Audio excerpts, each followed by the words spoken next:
Do you want some? I got kicked back out in the left field.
I'd like to announce that a quorum is present. The meeting is duly called, and notice of the meeting has been posted in accordance with the Texas Open Meetings Act. The time is 6:02 p.m. While we no longer are limiting the number of staff and community members as in-person attendees, we respectfully ask that you maintain social distancing and other health protocols while attending this evening's board workshop. In addition, we ask that all those in attendance conduct themselves respectfully at all times during this meeting. Any outbursts or disruptive behaviors may result in the removal from the board meeting. The following board members are in attendance: Tracy Miller, Allison Lasan, Catherine Sells, Dr. Buddy Bonner, Angie Cox, Christy Hassett, Jenny Prosnick. I've asked board member Mrs. Prosnick to lead us in prayer. Join me if you are inclined. Dear Heavenly Father, we ask you to guide and bless those assembled here tonight to make good decisions for those whom we serve. We ask you that as we begin this school year, that you bless all schools, and especially the schools within Lewisville ISD, that they may be lively places for sound learning, new discovery, and the pursuit of wisdom, and grant those who teach and those who learn your protection. By your Son's name, Jesus Christ, Father, Son, Holy Spirit. Amen.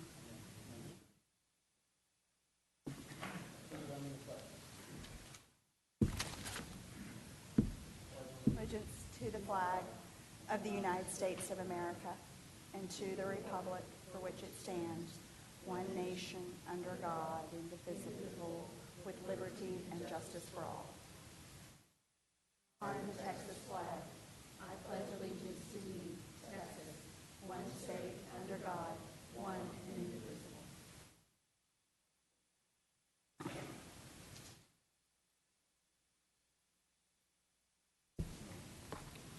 Persons desiring to address the Board of Trustees must fill out a speaker's card. In accordance with district policy, only speaker's card addressing items on tonight's agenda will be acknowledged. No presentation shall exceed 3 minutes. The Board cannot deliberate on any subject that is not included on the agenda. There are no speakers this evening. First item, Dr. Rogers, budget. Thank you, Mr. Miller. Board, we appreciate you being here. We're going to go ahead and get started. Are you going to run the clicker for me? Or? Oh, I've got one.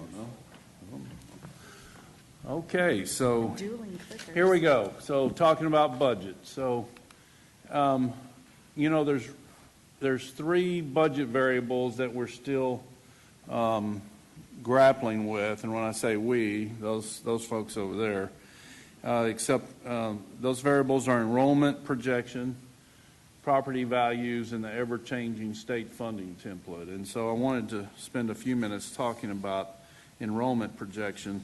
It's always very difficult, well before the last few years, for us to predict pre-K and kindergarten enrollment. We know how many kids were born 4 or 5 years ago in the area, but you never know what the decisions our parents are going to make. And of course, COVID has absolutely made it much more difficult for us to predict. We know that last year, for instance, parents of younger children kept their kids at home and didn't send their kids to school or even participate even in a virtual option. For other grades, enrollment's really pretty easy for us. We sort of follow the student cohort from year to year. Hey, if you have 600 sixth graders in your school, then they roll up, and you have a few new enrollees, you have a few that withdraw. So that's really, been pretty common.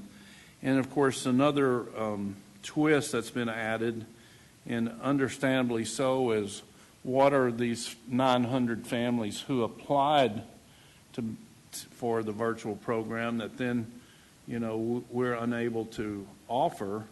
What are their decisions? And I totally understand, and I know the board does too, the dilemma that they face. We are absolutely understand that.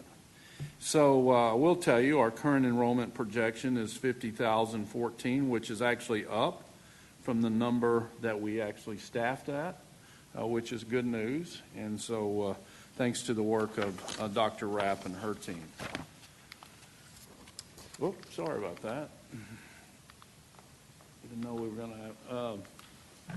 The second thing is, of course, property values, and I know all of you understand a little bit about this in our conversations with DCAD. We always start getting updates in the spring from DCAD regarding what our property values are going to look like. We always expect them to come in lower. As recent as late June, it was 8.7. And then, of course, when they have to actually give you your final estimates on July 25th, it came in at 7%. That's not all bad news as far as the way the system works now. So I will tell you, and this is some information that Mr. Young's got from DCAD, the arbitrations are actually down 18% from last year, but still, those arbitrations make up 27% of all LISD property value numbers. So we're still waiting for a lot of that to be answered. And lower property value growth means less M&O compression, which, as I said, is beneficial to us. And then the third variable is the ever-changing state funding template. And y'all have heard about this, what I call the merry-go-round before, but I wanted Rosemary to sort of just verbalize a little bit about the difficulty that it is for the finance department to get good numbers and a good template that's always changing. So Rosemary, if you don't mind, and if you'll push your button. So every year, we are placed with the challenges of trying to project revenue with the numbers that the TEA gives us. And we've got some tools that both the TEA and Omar Garcia, which is the guru, he's the guy that puts our finances templates together, that we can utilize. And normally by this time every year we have templates we have at least 15 different templates, because he keeps up with the ever-changing rules and laws and implementations that the state does on those templates. And he has not put out one since June 18, which is really, really unusual. And the reason being is because the state this year is utilizing the CAD values in projecting our property values and our tax M&O tax rate instead of the comptrollers like we've had in past years. And so that puts us at a challenge of trying to project what the now we're doing the opposite, trying to project what the comptrollers' values will be. And in addition to that, the state has not implemented the recapture formulas into their template. And because of that, Omar has scaled back and not put out an updated template until the TA updates their information. So we are using all the tools that we can get our hands on, and that's what we based our, new budget on. So it's a challenging time for all districts. All right. Thank you, Rosemary. As you know, implementation of House Bill 3 is still ongoing. It absolutely helped us some last year. It's not helping us for this upcoming year. House Bill 3, as I know the board knows, limits our M&O revenue to 2.5%. And LISD no longer participates in the transition funding grant. Last year, and that's not actually a bad thing, because remember the transition grant, which we got about $10 million of, it was a very temporary thing. And so, just a reminder, thanks to the work of the Finance Department and the approval of the board, that golden penny that was approved last year does benefit our budget by $4 million. And just one last reminder, in the past, the board had a lot more discretion as far as determining the M&O rate. You don't have that. That's actually set by TEA. They tell us what the M&O rate's going to be. So with that, I'm going to turn it over to Mr. Youngs, and they're going to walk you through both this current year's budget and next year's proposed budget. Thank you, Dr. Rogers. The page that we should be on is this one in your handouts, and I'd like you to focus on the leftmost column, which is the budget the board adopted last August, and then we're going to compare that to the rightmost column, which talks about what we think we will look like when we get to the end of the fiscal year. So I'm going to touch on each line. Local revenue, that includes property tax, but also includes local facility rentals, receipts from fine arts and athletics events. Those are all down along with our property tax revenue. If I were to guess on our collection rate for this last year, probably 97, maybe 97.5. Most of the unpaid property tax that we're missing is business personal property. What that means is it's the fax machines, the business equipment inside of the businesses, that tax is not getting paid like it should be. We will capture that next year and the year after when the attorneys that represent the school district in going and collecting the delinquent property tax, they will make that happen, and so that will be part of our collections in the future. There are times when school districts have 102%, 101%, and that's because of the collection of the past due unpaid. So we anticipated revenue here of $454 million, and we're coming in about $433. That's $20 million light. Then the next line down is state revenue. We anticipated 66. We're coming in at 53. That's largely attributable to enrollment that was a little bit lower last year, and the hold harmless is part of that as well. So we're 12 million short on state revenue. Federal revenue is actually a little bit higher by $3 million. That's largely attributable to SHARS, and SHARS is federal money that's reimbursed to the district for special ed services that are rendered to Medicaid eligible children.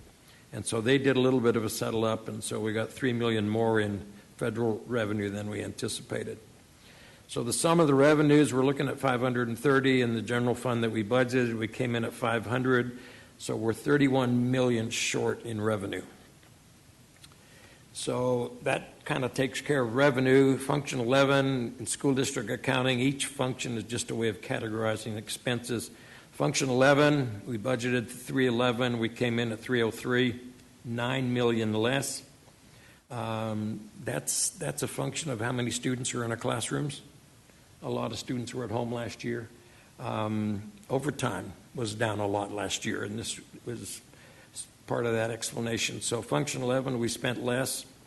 Function 12, we came in about the same, a little bit less, not a lot.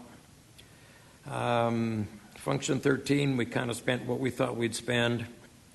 Function 21 is instructional leadership, and like 23, it sounds the same, but 21 is instructional leadership in this building, the administration building. So we budgeted 11.8, we came in at 11.8. 23 is school administration, that's on-campus spending. That is principals, assistant principals, and their clerical support. We budgeted 33 and we spent 33. Guidance and counseling, we budgeted 24 and we spent 24.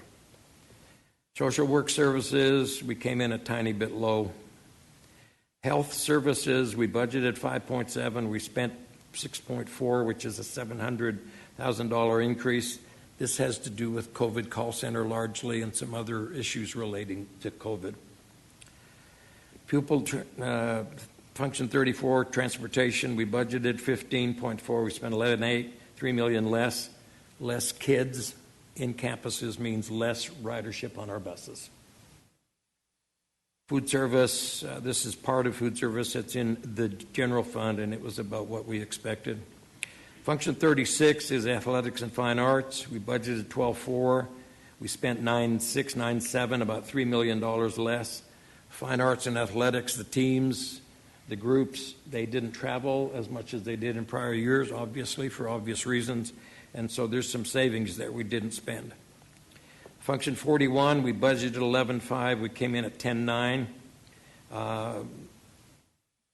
We're about $700,000 underspent there.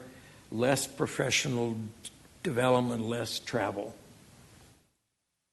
Function 51, we budgeted 44. I think we might come in around 35. That number has probably got a little bit of room to grow there, but $8 million less than we budgeted, and that's a function of having fewer students in our buildings all of last year. Less cleanup required. Security and monitoring, function 52, we spent about what we thought we would. Data processing, we spent about $1.6 million less. We budgeted 12.8, we spent 11.3. Less contracted services there. Again, less enrollment, less travel, less professional development. Community services, function 61. This is tuition-based education that we are paid for. We budgeted 9.5. We spent 4.8. About $5 million less. Again, less students, less spending. Function 91, our favorite, recapture. Budgeted 33. It looks like we're going to spend 34. And that has to do with property value increases, as you know. Function 99 is our fees that we pay to the DCAD and the tax assessor. And they came in a tiny bit light. Overall, total expenditures, we budgeted $543 million. We spent $314. So we're $29 million light on spending, but we were $31 million light on revenue. So we got 31 million less in revenue. We spent 29 less. So we have a net of 1.2 million. That compares to a budgeted loss of 12 million. We came in at 13.6 as a deficit. Now, let me just make an observation. The expenditures here include a lot of COVID-related expenditures that will get reimbursed next year. Had we had that money this year and spent that here or didn't have COVID expenses, we wouldn't have had a deficit of 13. We'd have been a positive. Just because less activity on campuses means less of everything else. So a lot of these expenditures are related to COVID spending. A while ago, we thought that the loss here or the deficit would be about 8 million. It's now 13. We're just a little closer to the real numbers. That is still a fluid number. That still may change by the end of August. There's a lot of spending going on right now. So that's just a quick summary of what we think 2021, last year, might look like. So let me pause there and ask if there's any questions on last year. Oh, hang on. Let's start with Jenny this time. Kevin. The only observation that I have is, so I know that a lot of times, as the budget year winds down and you still have a little bit less in your budget, or you still, let's say, a department may still have some money that they can spend. I mean, is it worth saying, and it may not be worth it to say this, but, if you don't have to spend that money, don't spend it, since we're at a deficit? Yeah, that's a great question, Ms. Lasan. And actually, I implemented sort of a cutoff earlier than ever before. I think it was June 30th. Okay. Normally, it's been the end of July or whatever that they had to get their purchase orders on, really for two reasons. One, to help with what you just asked about, and two, to try to narrow down that carryover expense that we always have, of things that we ordered this fiscal year, but they don't come in until the next fiscal year. And so the other note I would say, though, as Mr. Young's talked about, is, a lot of these functions, there's less spending. I think our departments have done a good job of not spending things just because they had it, and so and that's including campus folks. So I think they understand the situation, but we absolutely put in some measures to help with that. Because, you want them to, if they need something, you want them to buy it, but just, if maybe they're saying, anyway, thanks.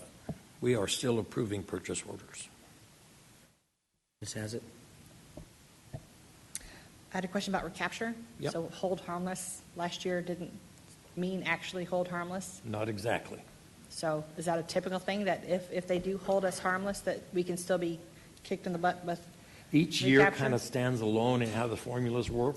Okay. And then each year is predicated on property value growth, enrollment, those kind of issues. So each year is just kind of a mess until you figure it all out. And that's kind of where we are right now. Okay. Yeah, I think Ms. Hassett, hold harmless has turned out to be, well, we'll hold you partially harmless. Yeah. So that's what it looks like. Thank you. We were held a little bit harmless. Ms. Cox? So quick, just clarification on the plant maintenance. Did that not include the cleaning that was being done every night? Yes. Okay, so that was in there, was. it's included in that fee? Yep. And then what about the technology increases that we had with the virtual learning? Where is that at? Well, most of that was either operation connectivity funds or bond funds that we had. So I'll Yeah, some of that probably is also in instruction. Some of the subscriptions, Dr. Rapp would have to confirm, but I'm guessing some of that lives in there. Like your Edgenuity, some of the bigger subscriptions. Function 11, okay, that's what I wanted to know, thank you. Dr. Bonner? Mr. Youngs, thank you. Just real quickly, I want to make sure I understood you accurately. The $13 million deficit was due in part to COVID or completely to COVID?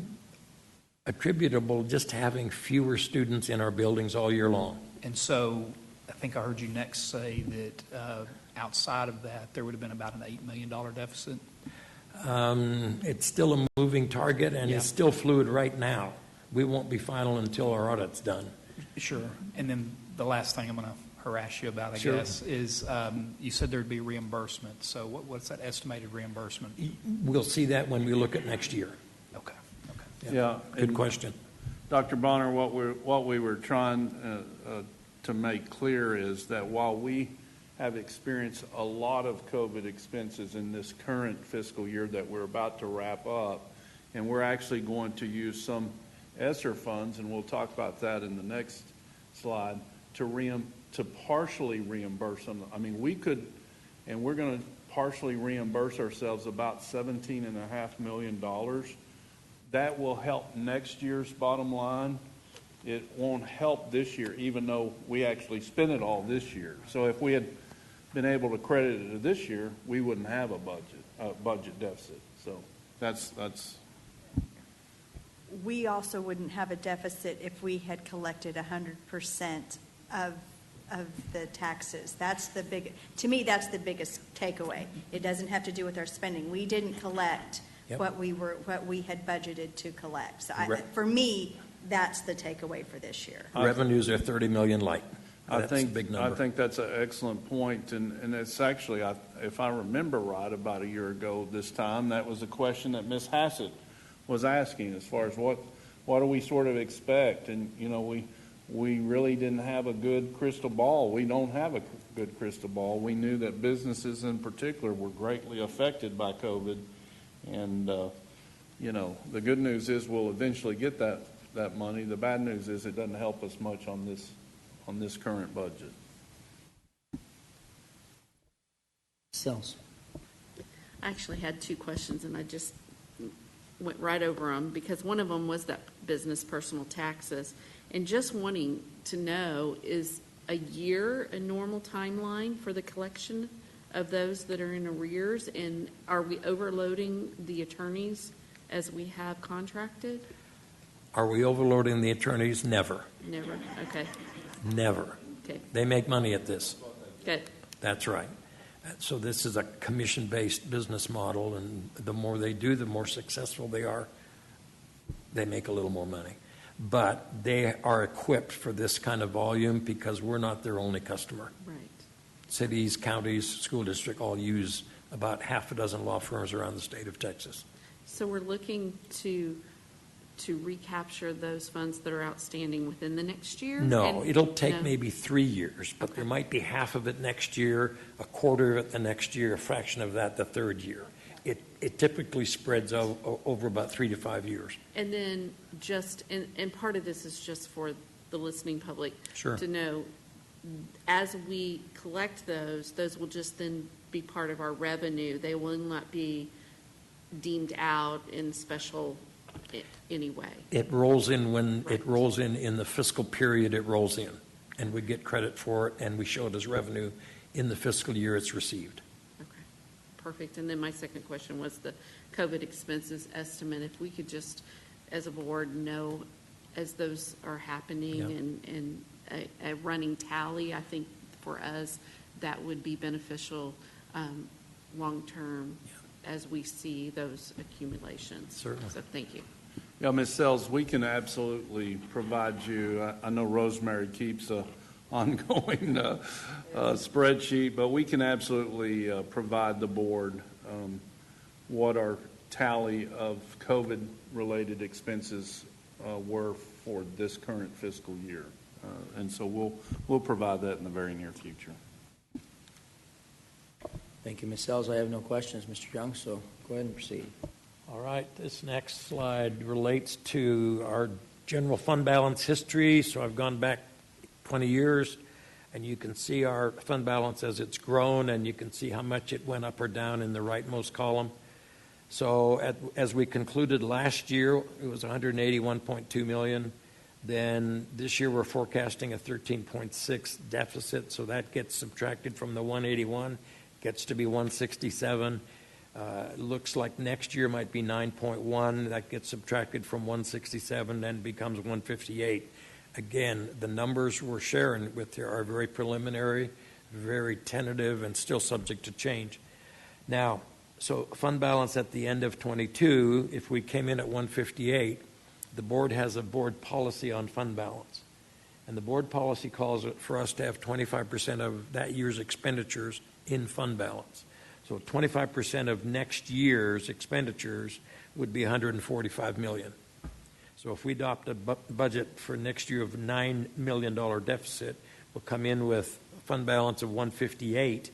That's still in excess of the 145 that represents 25%. That making sense to everybody? Okay. And let's move forward. This is a history of our tax rate. And you can see the M&O rate, the INS rate. Back from 03 to 06, we were $1.77. We were the same for 4 years back then. And then you can see the blue box. That's after the lawsuit. M&O went from $1.50 down to $1. Then school districts had access to 4 more pennies, which most school districts took. That explains the 104. House Bill 3 starts to impact us in 2020. M&O rate went down from 104 to 97 cents. It went down this year from 97 to 9664. That's what it is this year, meaning 2021. Next year, we think the tax rate might be 92.76, 92 cents. You can see the INS rate. It went up a little bit last year to account for our selling the bonds last summer. We would like to suggest that that rate stay flat. So our tax rate next year looks to be about $1.3085, down from $1.34 a year ago. So that represents a modest decline in the school tax rate, does not offset the growth in property values of people in their houses.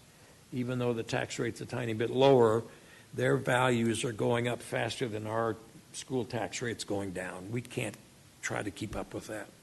And so increasing values, taxes are going to go up even though our rate is lower. Does that make sense?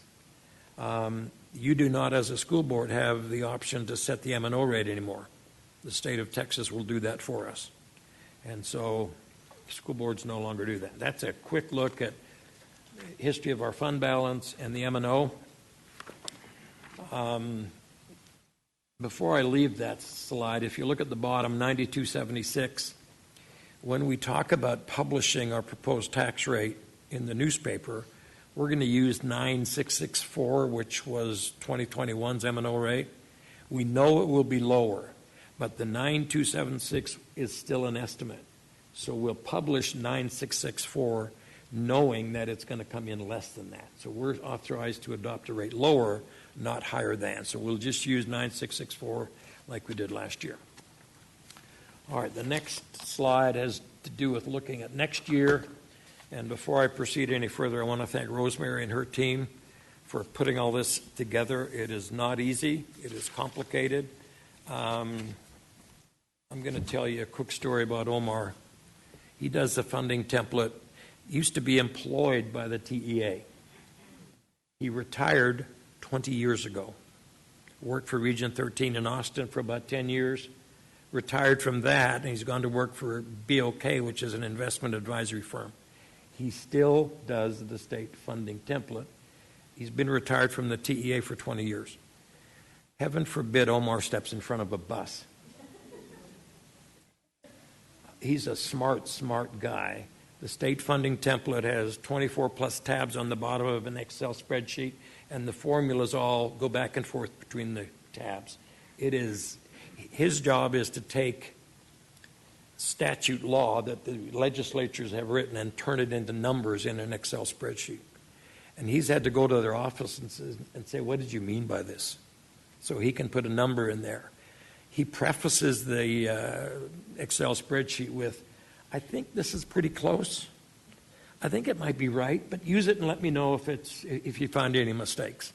So that's Omar's template, and you'd think the TEA that's educating more than 5 million kids a year would figure out how to do an in-house template. They are working on that, and they have one available, and Rosemary and her folks have done both templates. And they use different elements, so they're not exactly the same. And so we use Omar's, we use the TEA's, and we try to get a figure that we can share with you. So that's the ambiguity that we face, and Rosemary does a marvelous job. So this next... Mr. Youngs, if I may. Yes, sir. I just want to make a note on this so the public understands. I mean, I won't comment to the individual, but what we can be sure of is, generally speaking, having a couple years ago spoken to Chairman Huberty and then the Speaker's office, they rely heavily on that formula. Here's what we know to be true. The numbers that the LBB gives the legislature are generally wrong. I think that's an important thing for people to understand. The numbers that the legislature uses that come from the legislative budget board are generally wrong. Therefore, it is a bit of a science and art for Rosemary to come up with a model that has a little more accuracy for us. And that gap is not about a 1% gap. I mean, think back about our compensation, what we were supposed to receive for compensation after House Bill 3. You know, all this money for teachers and staff. I think it was, $280,000, if I recall. So it puts a lot of pressure on, the system puts a lot of pressure on us to rectify the inputs that go to the legislature for the legislature to make decisions on how to fund public education in Texas. Yep. So I appreciate your support of the individuals. The process has some room for improvement and could still, if our legislature ever gets back together, perhaps they'll focus on property tax relief and some of these clarifications. They are ongoing. They really are. So line 5700, property tax revenue, we forecasted 438 last year. We think that might go up to 475. That's a direct result of property values going up the 7% that we talked about. This is $37 million higher for next year than this year. State revenue, what happens when property values go up? What happens to state money? It goes the other way. So we had 38 last year. We think we're going to get 18. That's $20 million less in state revenue.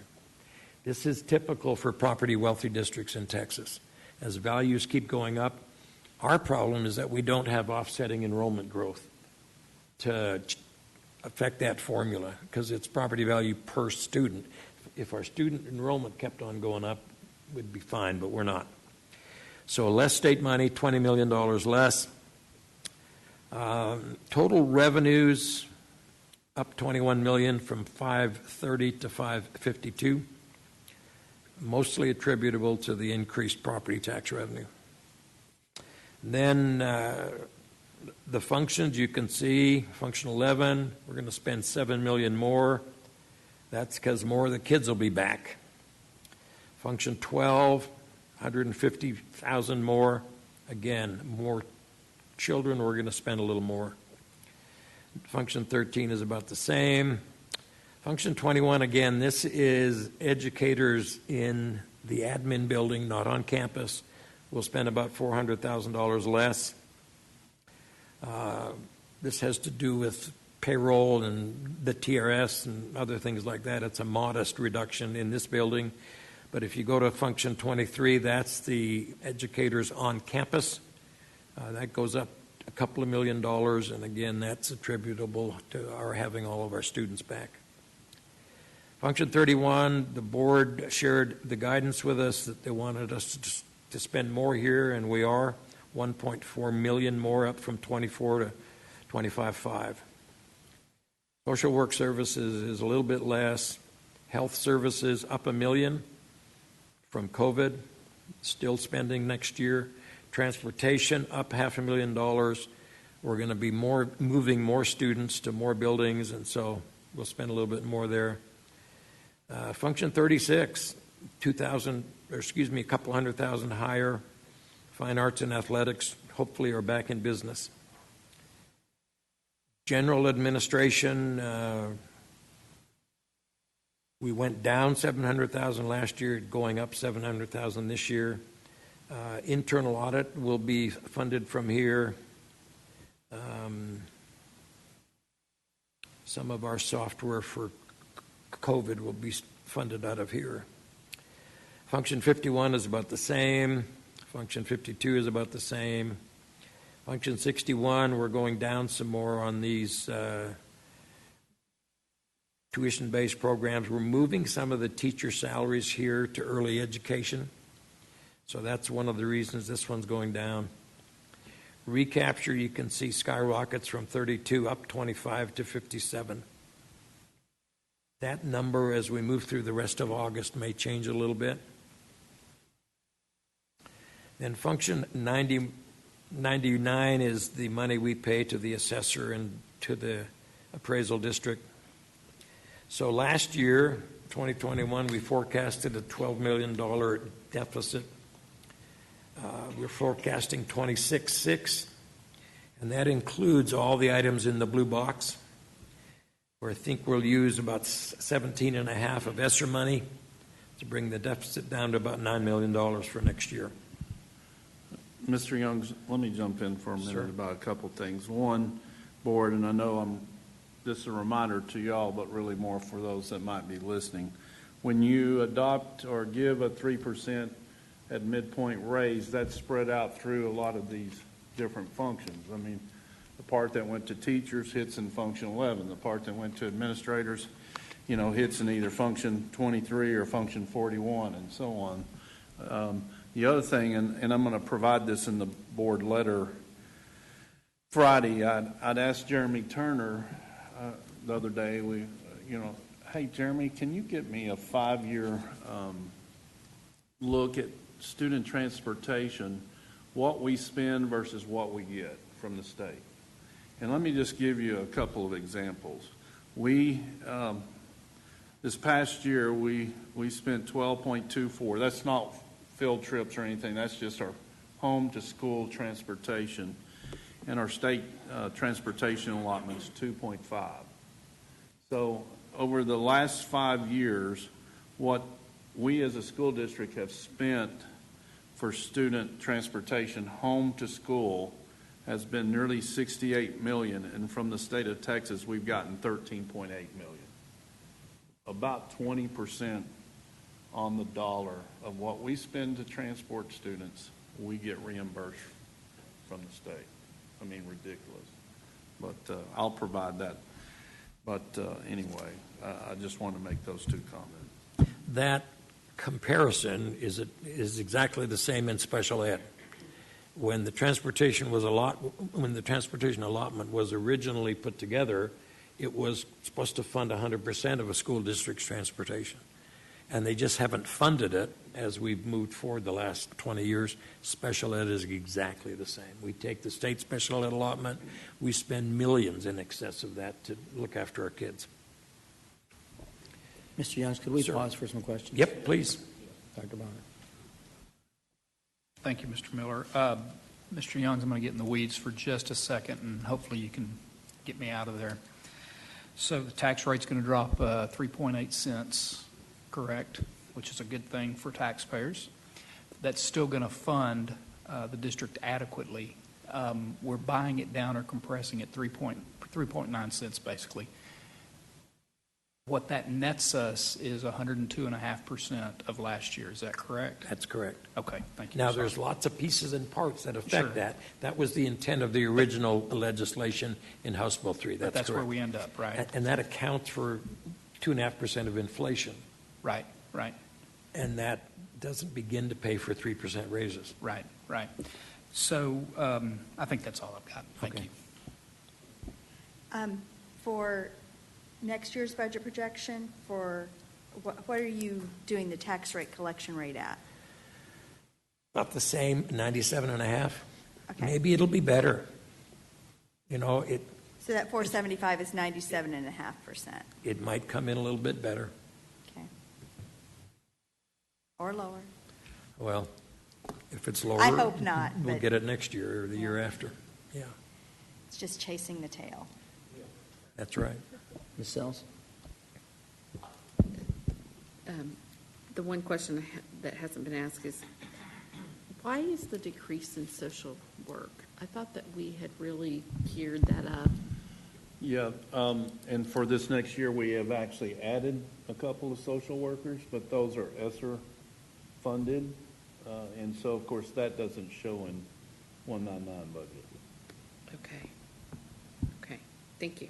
And just the other thing, and I think that this is probably a frustration of the other trustees here around the table, I just find it irresponsible of the state legislature and TEA to keep, as you put it, hoping Omar doesn't step in front of a bus. It is just frustrating as we sit here, because I tried to think today if there had ever been a time when really school finance formula, just the formula, I'm not talking about HB3 or any of that, but just a focus on the formula. And I don't know, has there ever been a focus on hoping Omar doesn't step in front of a bus? Not since the state lost the lawsuit back in 2011. No. It's And always that's- been scratching to get by.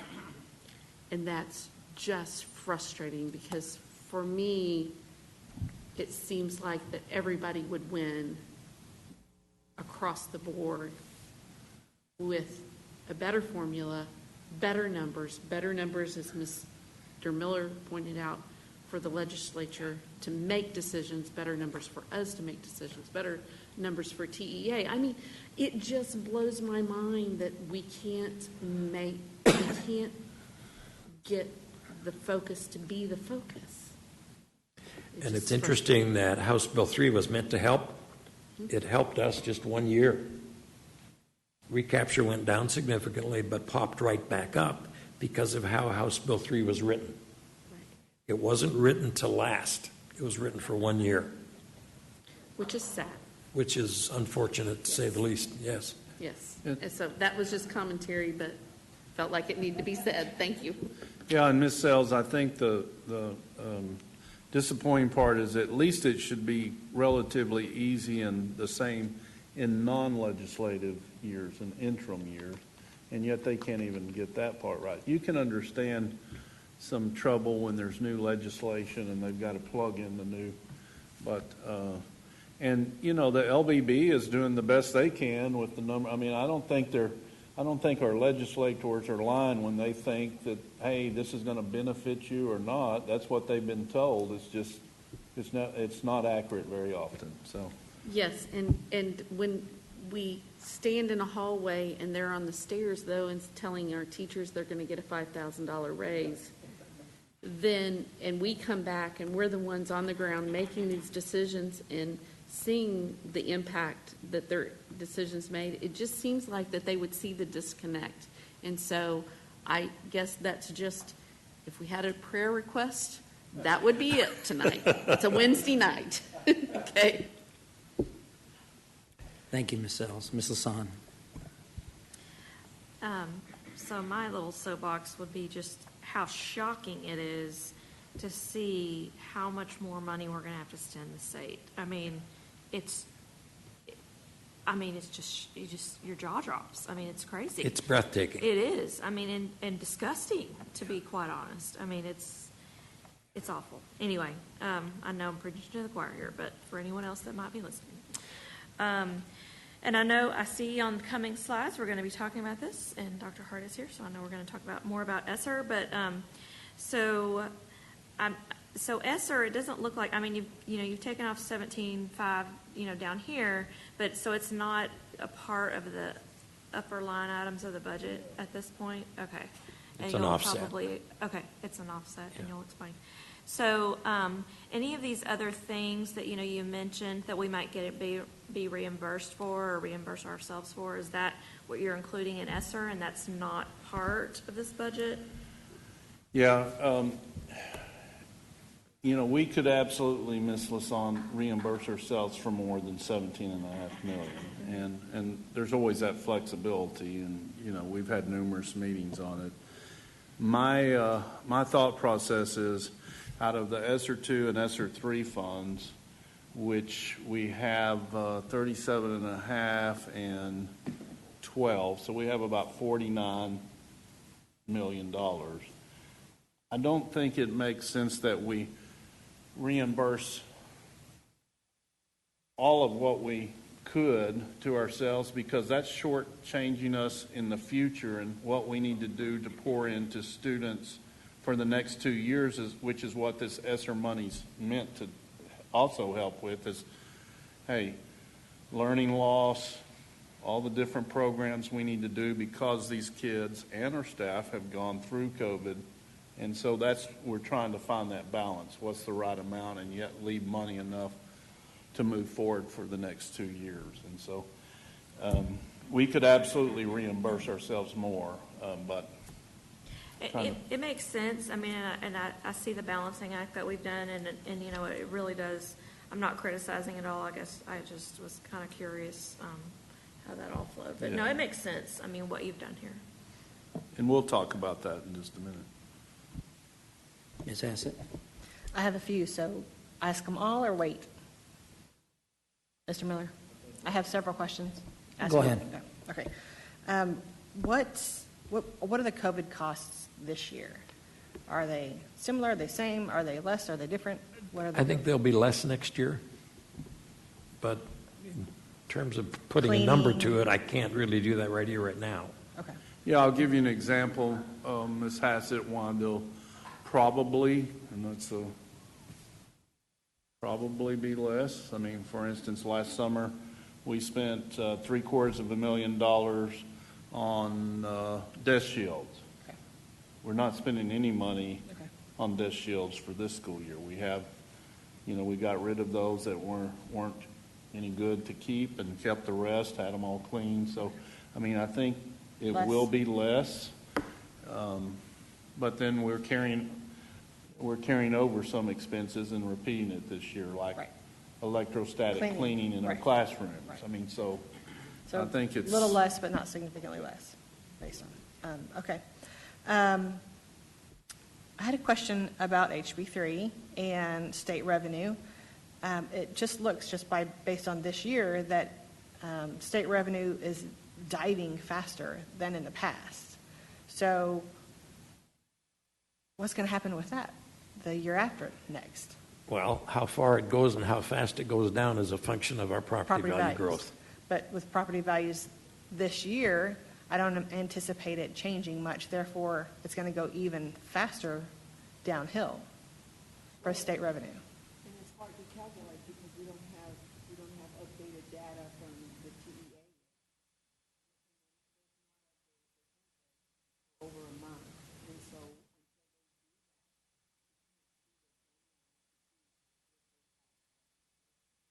But it does appear as though this HB3 formula with the state values dives quicker. It does. Okay, that's not helpful. Okay, then I have a question a couple of pages back on page 4. Ms. Rosemary, you said that TEA was using CAD values and not comptroller values. Why did they switch?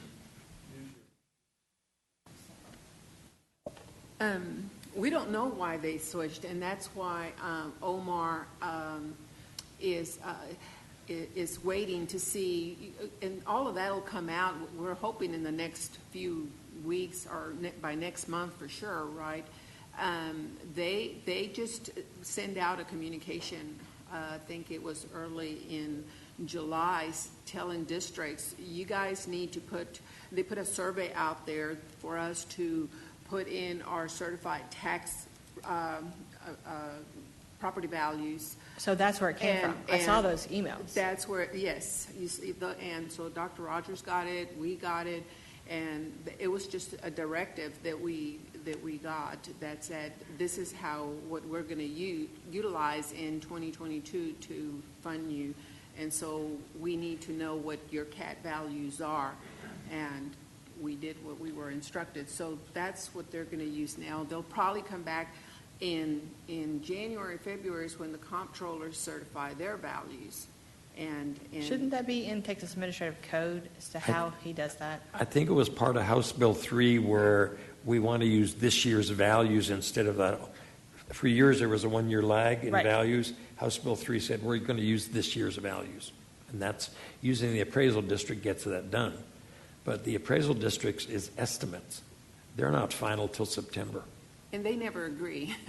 That's correct. I With the talked to Mo comptroller. Casey and asked them, what are other districts doing? And we're all just doing the best we can with our crystal ball, trying to figure out, what. Now we don't just project what we think the property values are going to be from the county. We're also having to estimate.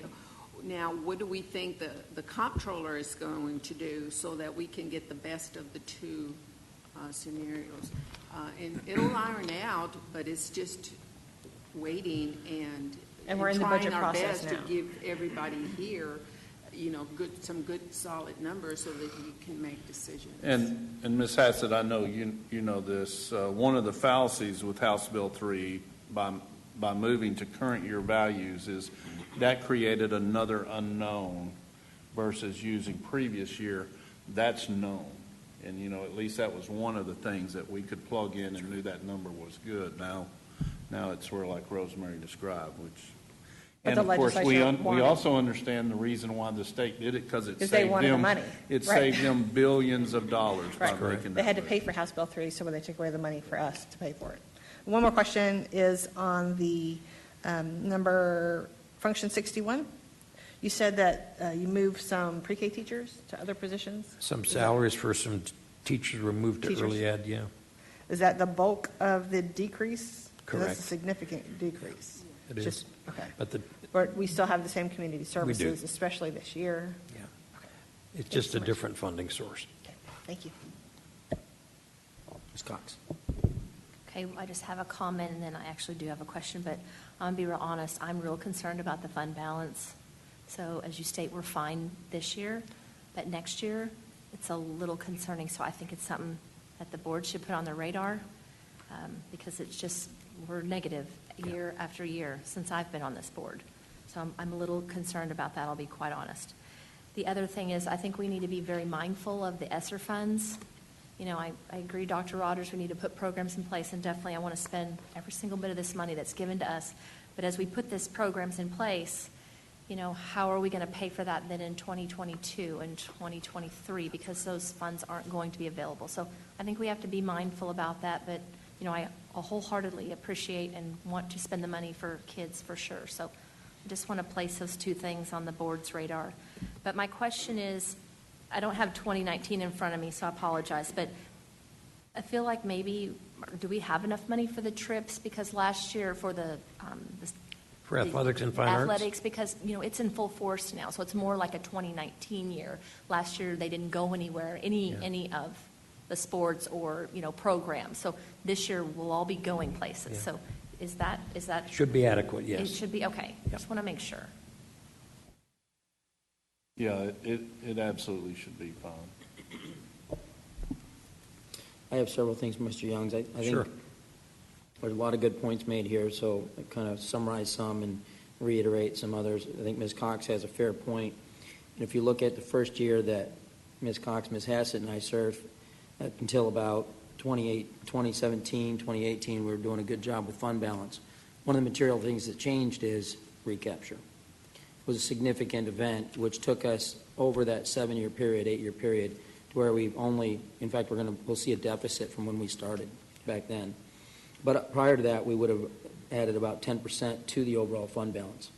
I want to reiterate some of the things about LBB, and for the benefit of those who are trying to figure out, why are you guys talking about all this stuff? The Constitution says it shall be the duty of the legislature to make suitable provision for, and that includes money. The system we work with is regulated for us, unlike most other education options, including other public school options, open charters. And so we're working within a system where, I mean, Dr. Rogers and Ms. Hassett brought it up. We went from always being 1 year lag, prior year values, to current year values, and everybody knew that was the way the legislature was going to look good. I was at the steps that Ms.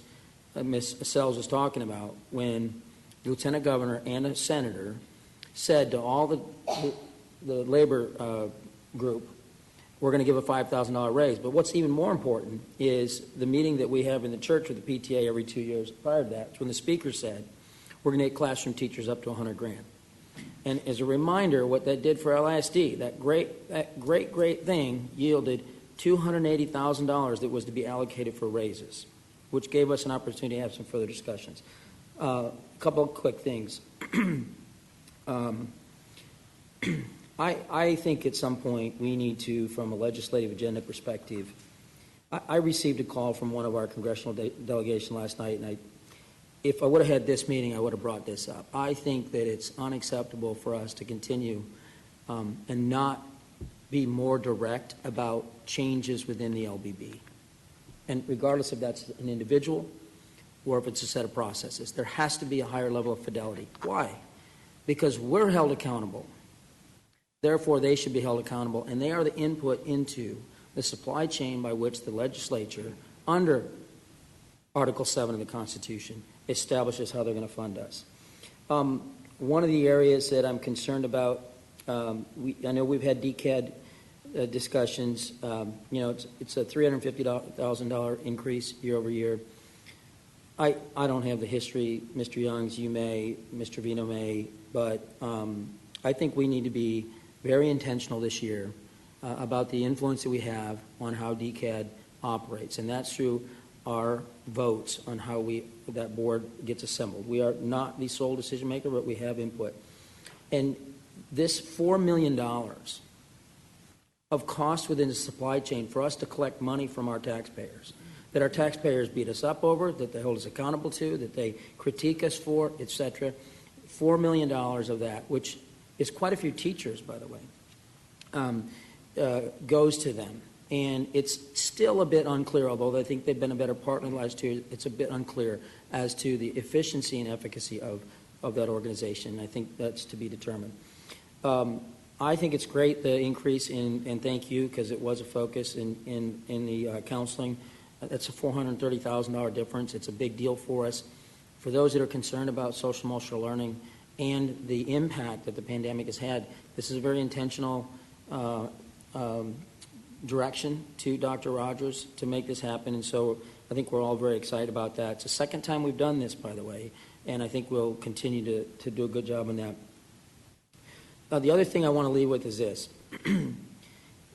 I think Dr. Bonner did a good job of explaining, the tax rate compression and the variances and what it'll ultimately be like, and you rightly or prudently said that this is what we'll publish versus what we'll probably do. As a reminder, most ISDs responded to the pressure from the chairman of the House Education Committee to increase their tax M&O rate and go to the maximum. LISD did not. So in other words, what they did before compression, they made a decision before compression that increased their tax rate substantially. That then gave them some advantages in compression. We, on the other hand, did not. Which, if we did, we might not have, be looking at fund balance issues, that type of thing. But they did, and I think in all this, as we get critiqued on our tax rate, whatever it is, right, it gets forgotten that LISD, in comparison, did not respond to that pressure, and we left that as a future option potentially, but we did not respond to it. And I think it needs to be recognized. And so you're working within some very strict guidelines that we've given you and the legislature's given you, and I think we'll make the best of this year. And as always, I hope we come out a little better than expected. So you're making reference to a tax ratification election. So coming down 4 cents from $1.17 is way different from coming down 4 cents from 98 to, it's way different. It's millions of dollars. And the point I'm making, to be clear, is that we did not do a tax ratification election, while many school districts did. They did. And LISD decided to take a very conservative posture and not respond to that pressure. That pressure gave the advantage to the legislature under Article 7. And we maintained a very strict line. And I think as we articulate to those that express interest in our tax rate in August here, that we remind them that when you compare us to other districts, these are some of the differences in the way we've made decisions to try and maintain that conservative posture. I just think it's worth noting, and I'll leave it at that. Yeah, and Mr. Miller, the other reminder I would hope that we would tell our community is that $57 million of their local property tax money that they send to LISD, we're going to then send to Austin to help the state budget. That's to me the even more ludicrous part of this method. So, Great point. Thank you, Mr. Youngs. All right, moving. Sorry, Ms. Prosnick? So, I'm about assumptions and numbers. The assumption for enrollment is 50,014. What is the attendance percentage on that? Less than that. Right. We're using are we using 46. 96? Are we using 95? We're using 46 in the template. Wow. for ADA. And our assumption as far as what we did for staffing was not even 50,000. It was like 49.2 or 40. Okay, so and then she takes that number and then multiplies that times the ADA attendance rate, and so it decreases it to about 46. Mr. Youngs? All right, moving ahead. So this is the action item that is on the agenda this evening, authorizing the publication of the following two tax rates in the newspaper. I mentioned earlier we'll use the 96.64. That's what it was last year, the M&O rate. We're going to publish that knowing that it's going to be 92.76 or somewhere thereabouts. INS rate stays the same, so $1.3473 is what we'll publish, knowing it's going to be less than that by the amount of the M&O going down to 92 and change. Does that make sense? This action doesn't set the tax rate. You don't set the tax rate till August the 30th. So this publishing does not set the tax rate, but it just gives the readers of the papers kind of a framework.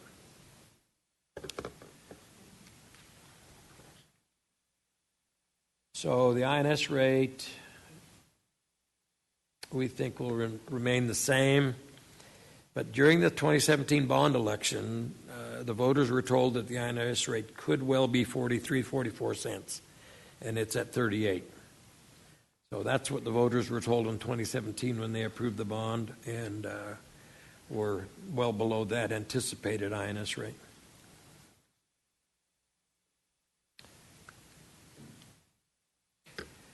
So what we're looking at for next year is $1.3085 compared to $1.3473 for about 3.8 cents less, and it's all M&O money. That's what we think it'll be, but still, we'll have the final numbers for you in the August 30 meeting. That would save the owner of a $300,000 house $116, which is not that significant. So it's worth mentioning that property tax values are determined by the appraisal district and the tax assessor, not the school district. And the only other thing I'd say on that slide is if the property value stayed the same, which we know it's not going to happen. Dr. Rogers. Thank you, Mr. Young. So any other questions about what he just went over? The next part is about ESSER, and the only reason I added this is because I told you in a board letter that... Dr. Rogers, I'm sorry. Go ahead. I think we do have a question. I just wanted for the public listening audience to know where these, where this will be published, because we have gotten feedback that it's not been published where it can be seen. So can we just make a statement on where these will be published? For sure, in the Denton County Register, is it, or Record? Record Chronicle. It's published there, and it's published in two smaller regional, less than everyday publications. So we publish in 3 different places. Okay, thank you for clarifying. Yep. Dr. Bonner. Just a question of structure here. So after Dr. Hart finishes, are we going to come back around to this? Because I've got a few things I want to say. I don't know if there's a lot of questions in here, but there's a lot of statements I'd like to make with regard to funding. Absolutely. Glad Okay, to do that. thank you. Yep. Okay, so, I do have Dr. Courtney Hart here, and of course she has become the ESSER 2 and ESSER 3 guru, along with a lot of other federal programs. So just on this slide, I just wanted the board to be reminded, and I know y'all are aware, ESSER 2, which came later as far as when we were notified, we received $16.7 million, and ESSER 3, which we were notified in late April, and we received $37.5 million. So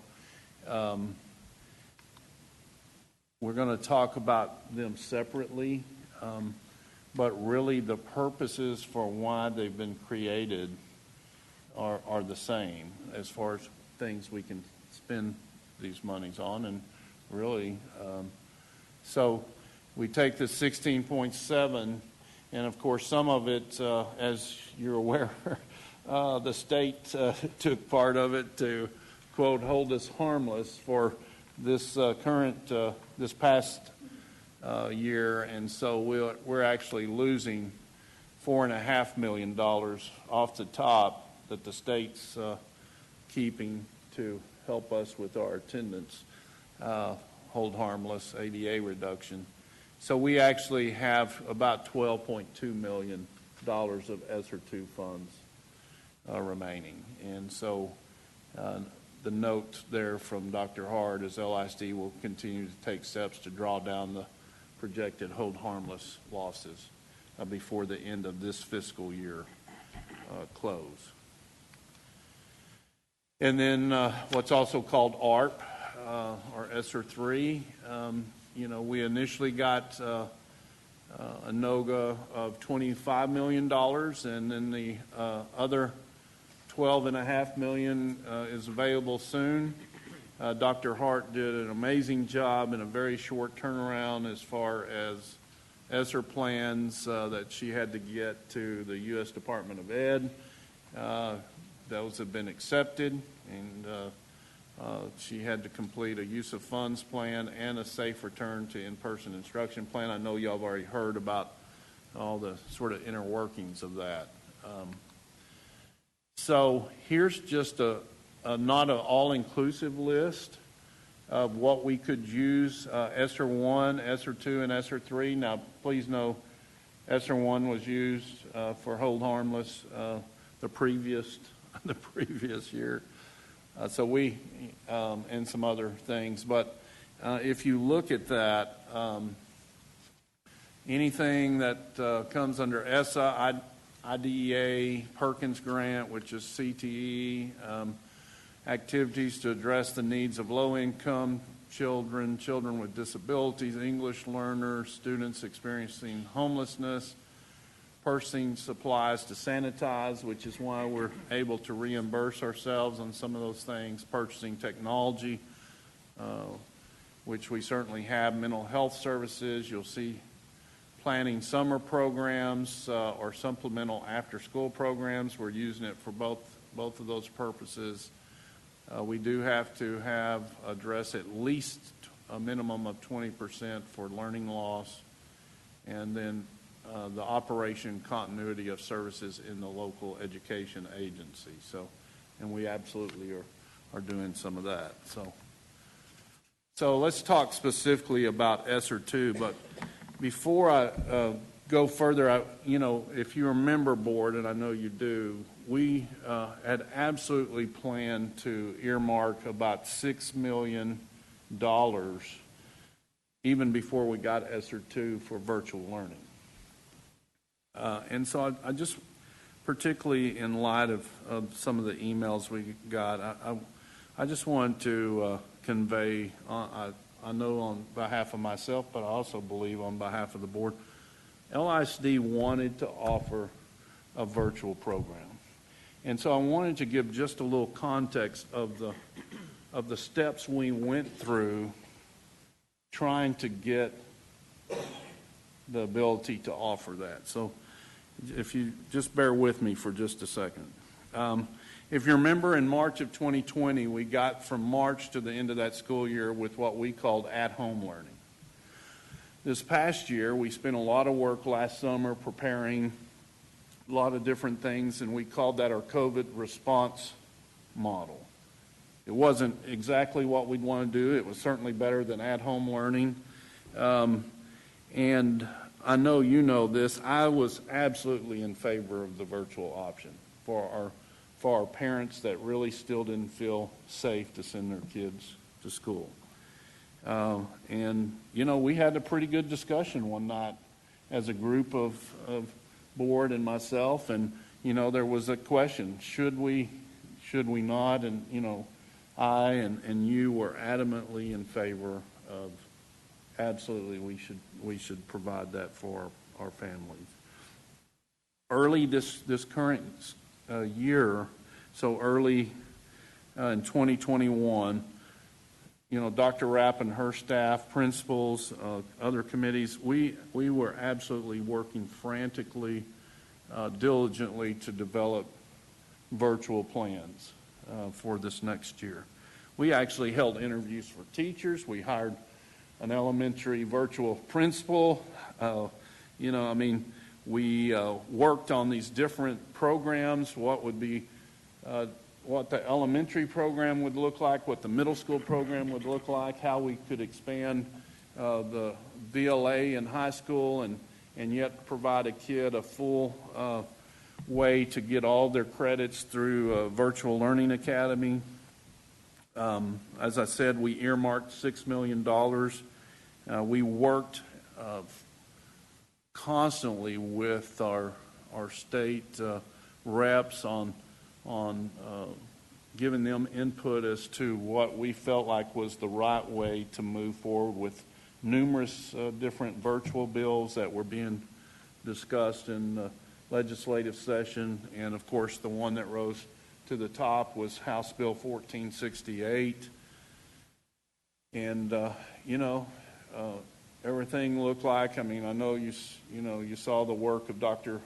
Bigenho, our leader of our Virtual Learning Academy, went down to Austin numerous times, was a great resource during that time.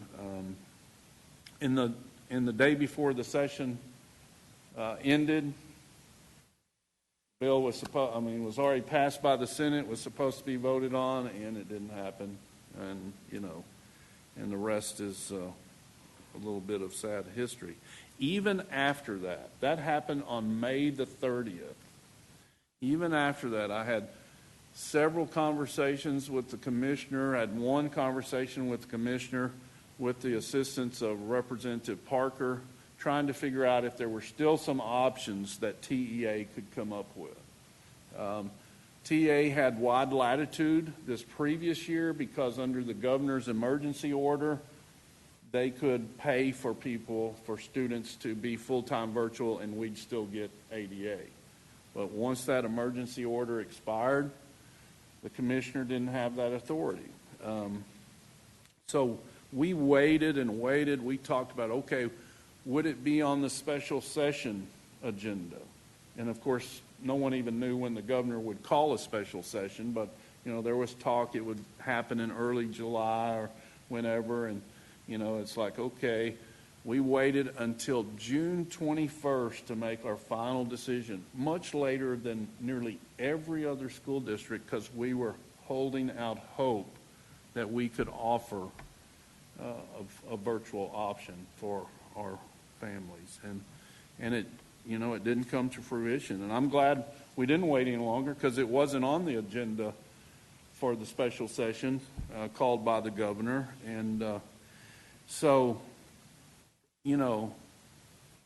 regretfully, we discussed this option with our legislators, with TEA for months. And we were very disappointed that it didn't happen. And so I totally understand, and I know the board does too, the extreme disappointment, the extreme frustration, the really anxiety that our families are experiencing right now. We've taken some phone calls. It's sad to not be able to give them an option. But I don't have an option to give because I can't fund this program. I could spend half of our ESSER funds, and even if I could fund it, or if the state said today, Dr. Rogers, we're going to fund ADA, how do you put a program that's viable together to serve a kindergartner through 12th grade with 5 days left before the start of school? It's just not feasible. I think when Dr. Rapp talked to y'all about the virtual program, and this was in, I want to say, at our May board work session, but don't quote me on that. We were talking about all the curriculum work we were going to have to do from that point on, and it was still going to be cutting it close. I think some of y'all actually even asked the question, can you even get it done? And the answer is, well, it'll be close, but there's no way we can get it done. Please know that the other thing that pops up is now with things like House Bill 4545, which is a massive requirement by the state, a massive, like nothing ever seen before. We're going to have to put a lot of funds towards what the requirements are of 4545. So how do I drain funds from that to take care of virtual? I don't know. I know some of the folks say, well, Denton's done it. Well, Denton started this project much earlier. Dr. Wilson, as you all know, is a good friend of mine. And that is, they wanted before, this was in March, April, they wanted to start a very small virtual academy, K through 12, hoping that if the state changed the guidelines like they have for the Hallsvilles and the Grapevine Colleyvilles, they could get in. So they've maintained that for a small group of students with a long wait list, longer now than it was. And of course, Frisco's recent announcement, very temporary thing. I'm glad they think they can do it. I hope they can for their. We've had numerous conversations even in the last few days. We just don't feel we can provide a viable virtual program even for those parents that are crying that they need a solution. Totally get it. We could not do it justice. And so, we talk, I don't want to lose any of our students. Never. I mean, that's what I told you months ago. And I get that they're having to make some tough decisions, but we're not alone. I know I have a lot of friends, colleagues that are superintendents, and I'm on a lot of text groups with superintendents from the east side of the metroplex and the west side. In the last 2 days, here's the school districts that I've talked to see if they're considering what Frisco. Richardson, Carrollton, Farmers Branch, Plano, Allen, Irving, Garland, Mesquite, Prosper, Coppell, Salina, Wiley, Birdville, HEB, Keller, Mansfield, Northwest Carroll, Eagle Mountain, Saginaw, McKinney. None of these districts, all great school districts, are considering the virtual option because they agree they don't see that it's any way possible to do that. And I feel the same. I mean, I wish there were other options. I wish the state legislature, I wish TA could have found answers. We waited as long as we could before we informed our parents regretfully we can't offer virtual. So I just wanted to give you a little more context. I can't put that in emails. I can't, but we totally understand the tough decisions that some of our families are having to make. And so anyway, that's a little longer than I intended, but anyway, hopefully it'll help. So let's talk about ESSER 2. Remember, they took $4.5 million out for ADA hold harmless. I'm planning to take out of the 12.2, it's about 12.2, about $4.5 million to reimburse us again for some expenses that we had in this current fiscal year. Of course, that doesn't help us until this next fiscal year. We are also looking to hire part-time and full-time staff to help with credit recovery. That's in our high schools. We've had those positions posted. Now the good question is going to be, are we going to be able to fill them? That's going to be, but we are hiring permanent subs for our self-contained special ed units. When a teacher of one of these units is gone, it really puts some of our neediest kids at more of a disruptive situation than even a regular classroom, and so we're looking to do that. We absolutely had been discussing about air purification systems in our classrooms. We actually ordered nearly $500,000 worth where every elementary classroom will have an air purification system, a HEPA system that will refilter, clean the air every 30 minutes. Those won't be here right at the start of school, but soon thereafter. You heard earlier when we were discussing just various things for ESSER 3 that we were going to order reading and math intervention kits for elementary grades. We didn't include fifth grade. We went ahead and circled back and added fifth grade. And we are investigating options for siblings. And notice I said investigating options for siblings of medically fragile students. So, I mean, we absolutely understand. We have some very medically fragile students. And so we're trying to figure out if there's some options where we can assist with that. ESSER 3, once again, we start with $37.5 million. We spent or will spend $8.4 million. And remember, this is over 2 years, so, this is a 2-year thing.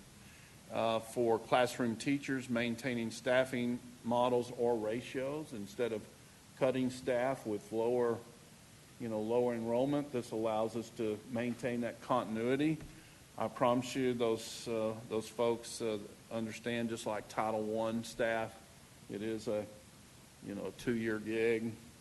Reading academies, remember when so many of our teachers are having to go through that, and we are paying those stipends. That is something that is allowed for us, allowable expense.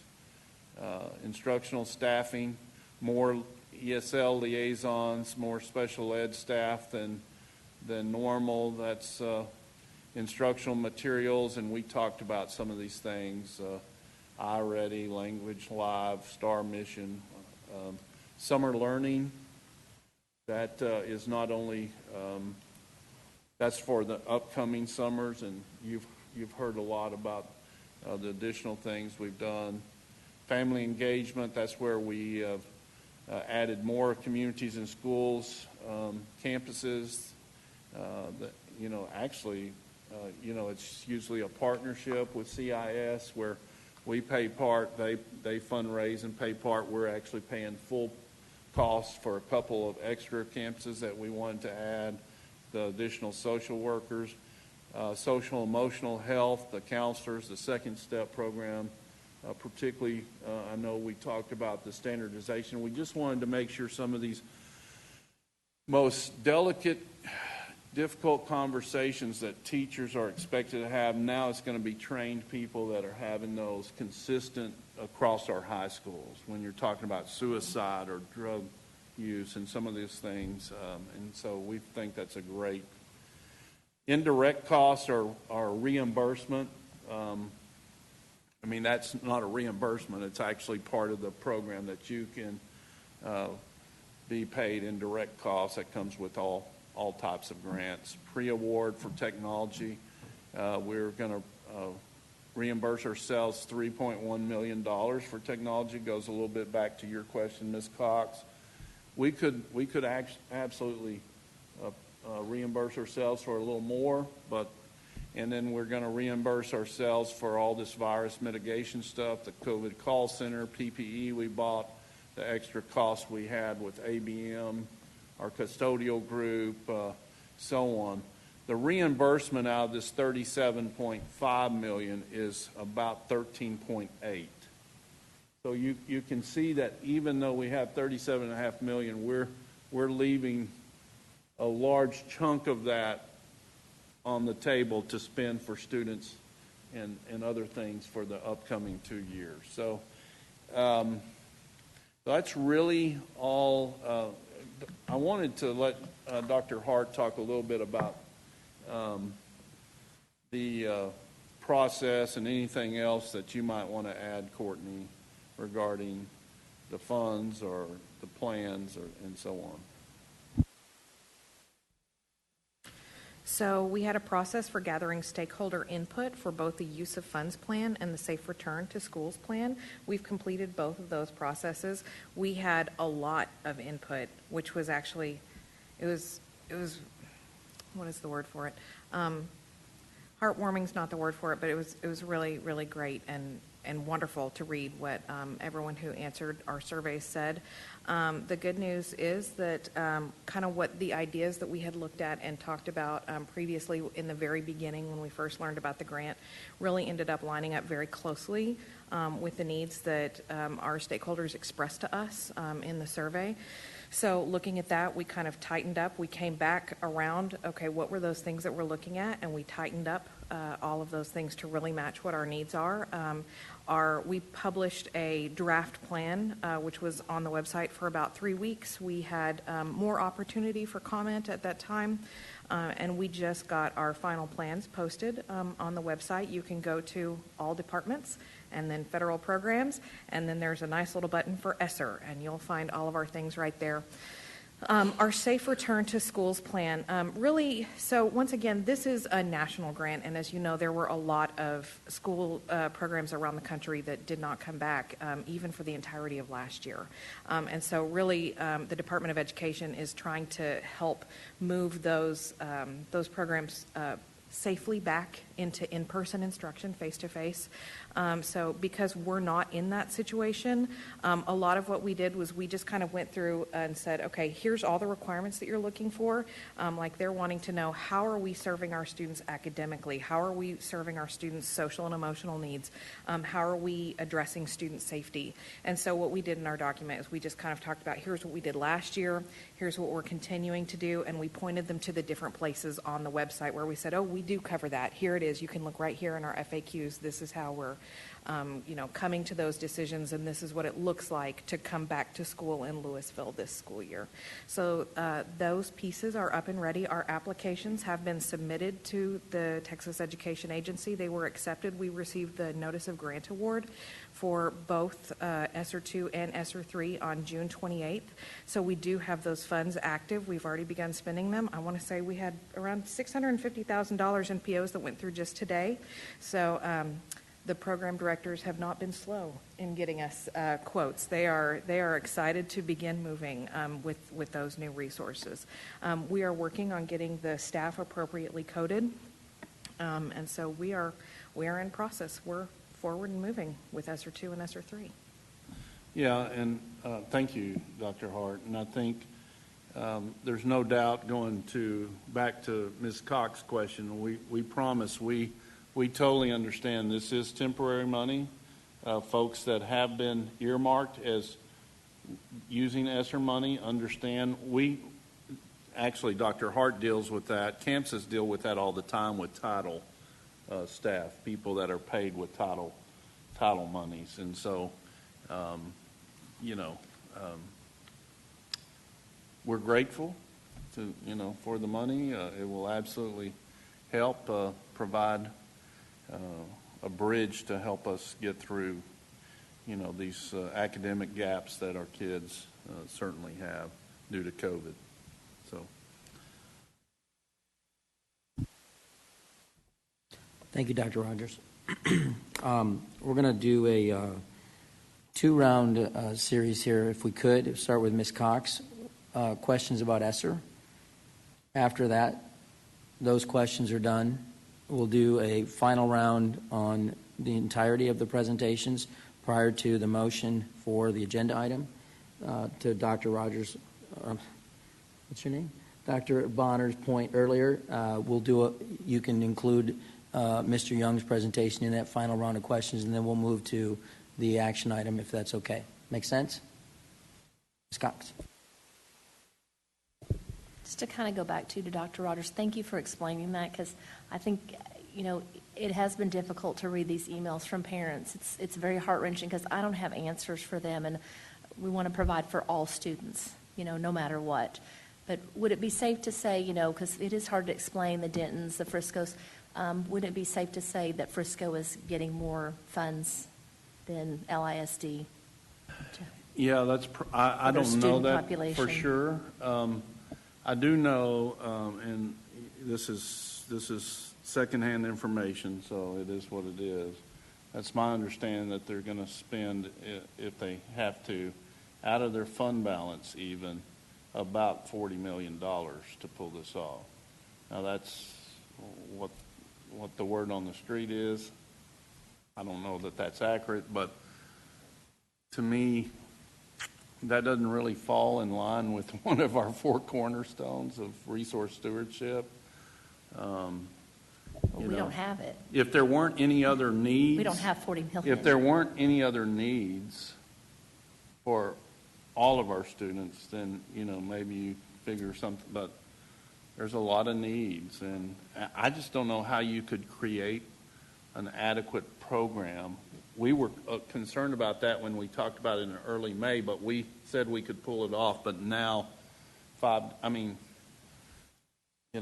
and then do all that and not get any funding for it just does not make sense.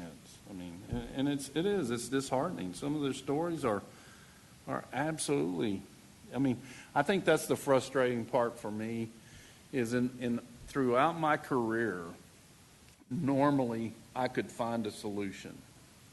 I don't have a solution that I can help them with. And that's very frustrating to me personally.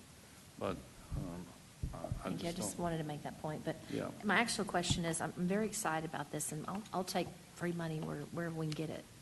Whoever wants to stand out there with a can and get it, I'm ready. But I'm trying to wrap my head around, how is this going to work? Because not how it's going to work, but essentially how decisions are made. Is this money going to the campus? Are these going straight to district programs like instruction? So then maybe the campus budget, they might not have to use that program that they've already had in place. So do you understand what I'm saying? Certainly. So at the very beginning, when we learned that we were going to have additional funds available, the leadership team started with kind of looking at those overarching funds. And if you want to chip in where I leave anything out, I believe a lot of the information was brought in really by those folks who oversee those departments and are able to identify, okay, here's 10 different areas I can see. I see a rising need here. I see a rising need here. So kind of gather everything all together and then look at it, if that makes sense. So in terms of expenditures, we are looking at district-wide expenditures. So for instance, the POs that I was looking at today that we're specifically working on are programs that apply to, for instance, all of 6 through 8 ELA, or all of K through 8 for a program for the Second Step program. So pieces like that. And then there's another one for all of pre-K for the Second Step program. So we're really looking at expenditures for programs that are going to apply to all campuses. In terms of staffing, the way that was done, that was very specifically using the model that I think you guys talked a little bit about the model on Monday night, where they're really looking at campus needs and specifically identifying, there's a heavier need right here, right now. So that was done very specifically to the campus. At this time, there's not a plan to go, okay, well, let's give you an extra $5,000 and you an extra $5,000. There's nothing like that because everything is in those larger pieces, if that makes sense. That's what I was wanting to get at. This is a program that all of our kids will be benefiting from because it goes into the programs, not just a per campus allegation. It is. Not allegation, allotment. So thank you. Ms. Hassett? I just had a couple questions on the ESSER funding. TE had to accept, but they didn't have to agree, right? We just had to submit it to them. Was this a approval process through TEA? They do have to approve our They do have to application. approve They it. do have to review and approve our application. Now, what I put in our application is the place where they can come access our plans. Based on what we are hearing in our trainings from the state, I would be very, very surprised if no one from the state has looked at our plans. They are expecting a high level of scrutiny on them, and Right. so they are actively telling us that they will be really looking at everything very carefully. Okay. And if they have an issue, we have to go back and amend our plans? So what would happen is there would be, most likely, there would be some type of program review where they would identify us and say, hey, you've been randomly selected for this program review, and then they're going to go through that with a fine-tooth comb, and then come to us with any, we feel like, this is, can you explain this to us? This really isn't fleshed out well enough. And then we would amend. There would be an amendment process. But it's my understanding that the first thing that they're doing is going through and just kind of making sure everyone has stuff. So they are going to be clicking on all of those links and making sure everyone who submits the application that everything is actually there, if that makes sense. Yeah, makes sense. Thank you. And this one's probably for Dr. Rogers. So some of the summer learning and tutoring programs for ESSER 3, how are we going to make sure that are they going to align with 45-45 summer programs? I just want to make sure that we're still trying to use the ESSER money to help students without. Yeah, and I'm going to actually punt that to Dr. Rapp because, she helped create, her and her team, this structure.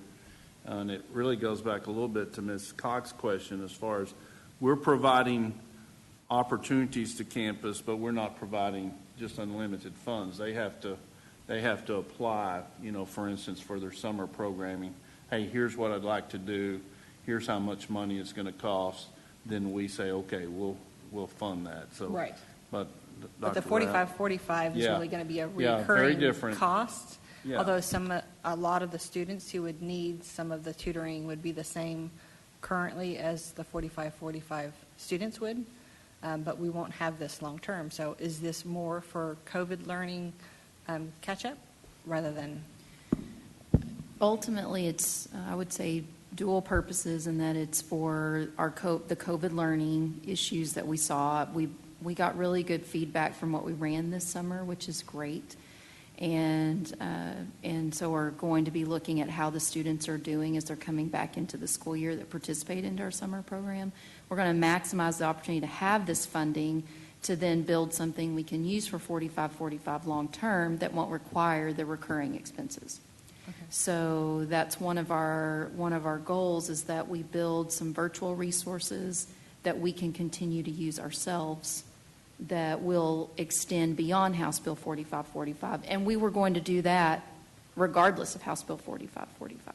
So we'll use the money to build things that we can continue to use long term. We're always going to need funding on some level for the teachers that teach in the programs, whether it looks Right. like tutoring, whether it looks like summer, whether it looks like something built in during the school year. Right. And of course, those are things we've had to have in the budget pre-ESSER for SSI, summer school, what have you. So that will continue to be some cost outside of ESSER we'll have to account for, but the Although resources will build. 45-45 goes to third grade, and SSI didn't. That's So it's right. Additional. And of course, I think we did a good job with what we invested in this summer for elementary, because those kits we purchased, for instance, for intervention, you can use those for a long time to come, right? And so that's a great investment. The schools can use them during the school year. We can use them in the summer, and they outlast the ESSER money. So it's investments like that, I think, that will help us long term. Thank you. Ms. Lasan. Thank you, Dr. Hart, for doing all this work. I know that this was a lot and probably, fast and furious and everything, and I know we're in great hands with you, so thank you for all you've been doing for us. And this, I guess I want to say real quick about what you were talking about with virtual. The thing that I keep thinking about is, if you think about this, I think that LISD we just have a very high standard for the information and the curriculum and things that we put out to our kids. And I think that our parents have learned to expect that from us and receive that from us. And I remember this time last year, and into the beginning of the school year, even though, your curriculum teams worked their tails off the summer getting something together, and they had a whole summer to do it, we still got a lot of complaints about, about issues and things that they were having. And so I can't imagine trying to put something together in a week or whatever it is here that would, this is just part of the issue, right? But that's just one of the things that I keep coming back to, because we have very high standards, I think, in our district, and we want to give our students the best materials and our parents the best, bang for their buck, and that's just one of the things I keep thinking about. But you're going to comment on it? You're going to say? Yeah, I was just going to also remind, even if House Bill 1468 had passed, we would not have been able to have synchronous learning where a teacher in the classroom could have some of her kids virtual and some of them in person That would not have been permitted even by House Bill 1468. And the other thing is, the state leadership from early on was not in support of virtual learning. And part of that was legitimate in that, maybe all of it, in that they saw in many areas across Texas very poor results from virtual learning. And so I don't think that was LISD's program, but still that, the state leaders were looking at it that way. And anyway. The last thing I was going to say, I think I'm about everything really, and I don't know if it falls in this part of our questions or the next, so I'm just going to ask it here. I know that that a lot of businesses and such who purchased PPE, this time last year, they have a ton of it left. And I just kind of wondered, you talked about the desk shields and kind of what's happened with them. And, we are talking about schools and kids, and so I'm sure, things didn't fare as well as maybe a business. But, how did we fare with all that? Do we have stuff left? Are we having to account for that? Any of those? I know, there's no doubt that some of that, we're probably replenishing, but on a much smaller scale. But overall, we're in good shape, even, going into this year. That's really Mr. Kosh sort of oversees that, and he hasn't come, I don't think, to Dr. Rapp or myself and said, oh my gosh, we've got to order, mega amounts of X, Y, Z. So, we always knew throughout the system we'd have to replenish as we use. But, sure, yeah. I know, like, some businesses are having to kind of write it off now because they have so much extra. Anyway. Ms. Sells? Yes, I just want to thank y'all again for involving the community. I think that it sets us apart as a district. As I would go across the state and even went to my high school 40 years ago this past summer and talked to some of the trustees there, they were amazed at how we had accomplished giving our parents an option every 9 weeks. And most of the comments I got was that never even occurred to us to even allow our community that option. And I thought how sad that we are the only ones that really stood apart in giving our parents an option, not just a one-time option, but that continual option and involvement in their child's education. This is not a dictatorship. This is a partnership with our parents and our students, and we do what we feel is best, and I know Dr. Rogers and our administration does the same. They feel what's best. They do what's best for kids.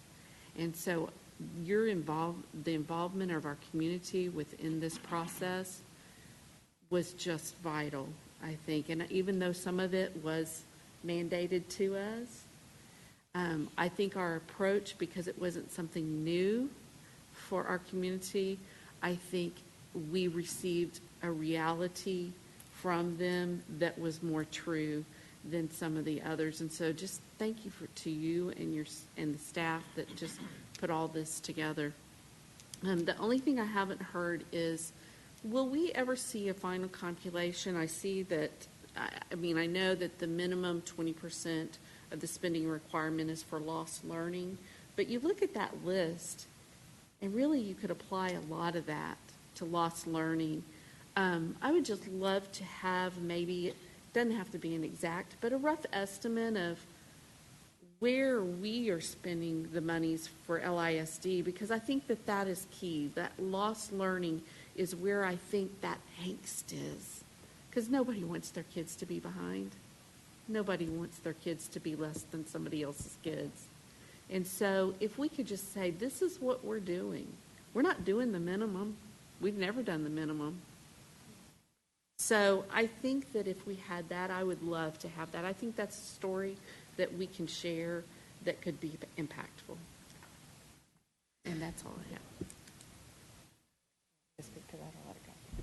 So I actually have an ESSER question, which is and Dr. Rogers kind of alluded to, and it's just about somewhat how that money does flow for personnel. So we budgeted, and I'm making up numbers here, let's say we budgeted 10 part-time and 10 full-time staff to help with credit recovery, but we only hire 5 of each. So what then happens to that allocation? Certainly. So this is a continual balancing act. One of the things that we've been doing, I'm sure you all have a large number of Google Docs in your Google folders. Ours is no different. So we have an active Google Doc working, and one of the things that I'm doing is just going in multiple times a day and making notes of, okay, we talked about this being $89,000. We have the quote here. It's $84,562.14. So we now have this small difference here. So we are continually balancing, and we will be, as there is additional funding, moving that to other identified needs, or if something comes in a little higher than we were thinking. So balancing that back over. So if that makes sense, it's really day by day. So in that balancing act, I guess my point being, because we can't hire them because they're not available. It's not that we don't want to, right? Right. So then does that extra funding then go to people, or can it then go to those other, to a program and things like that? I guess that's what I'm asking. Yeah. If we have identified it just for people, or if we have identified it for... No, that's a So- great question, Ms. Prodnick. Just a couple of things. One, we're not going to leave any money on the table, okay? And so if we can't find but 5, but we wanted to hire 10, we'll reallocate the funds of those remaining 5 to something else. Could be other people, or it could be a program. I think the other thing that jumps to mind that I want to just be clear the board understands, while we have it earmarked for these things right now, if we decide a year from now we need to shift because that didn't work, we'll absolutely shift those funds to something else. So, does that answer? Okay. Ms. Prosnick, are you finished? Yes, I am. Okay, I want to go ahead because Mr. Miller's not here.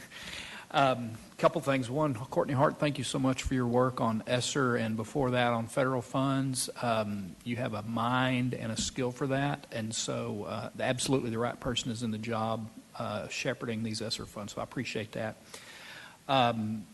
Dr. Rogers, I appreciate the timeline and the context on virtual school. I do want to, I guess, make a statement or maybe ask a question about the structure of House Bill 1468. I think I heard you say that the TEA or legislature said communicated to you that they were concerned about that bill because of some of the quality of virtual instruction that's seen across the state.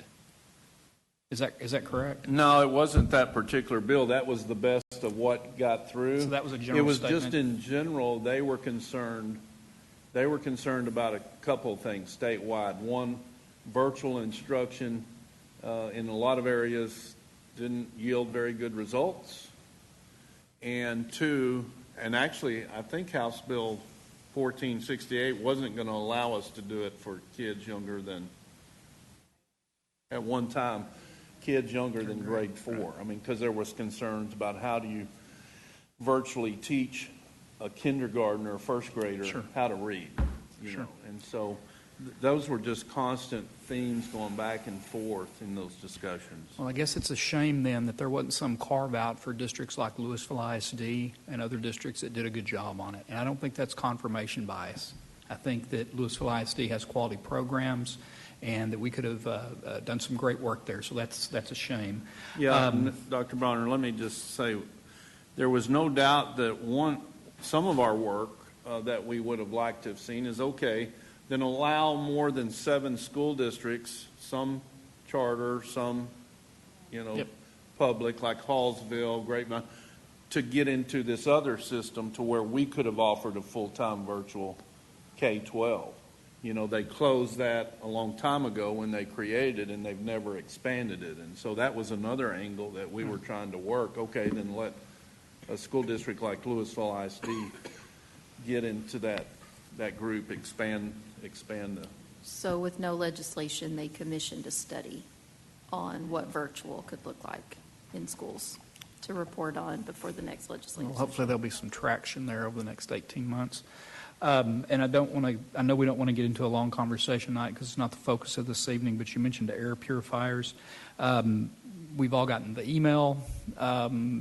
The only comment I've had about that is the district did an exceptional job last year monitoring data as it became available and adjusting our attention to different areas.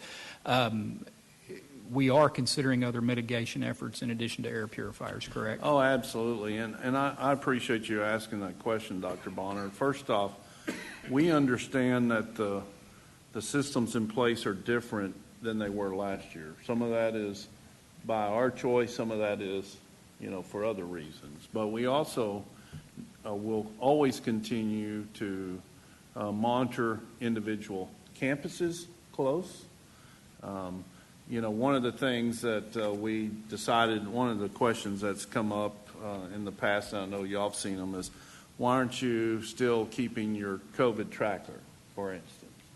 Well, one of the reasons is because Denton County Public Health isn't doing it. We, last year, did that voluntarily. We weren't required to, but we wanted to.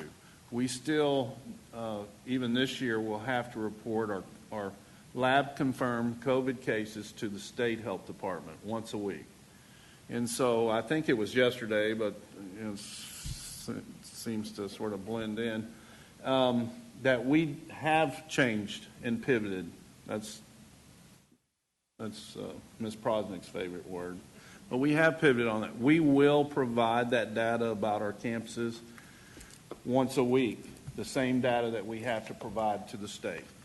All right, so that's some things that we're trying to do different. We have told our elementary principals, all of our principals, but particularly elementary principals, hey, if you can and you want to stagger lunches or, we're still going to social distance in the cafeteria, absolutely do it. We're just not going to mandate that.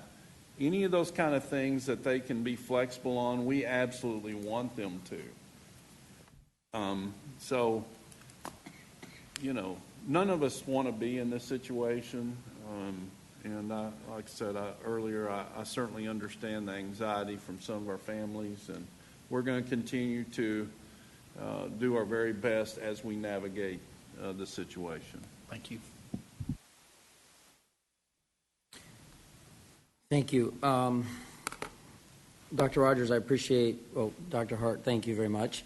This was a discussion about ESSER, but it can't help but touch some more sensitive areas that are important to our community right now. Although ESSER was an area where our community was invited by design of the process into that, we fully appreciate that we're in a very dynamic situation.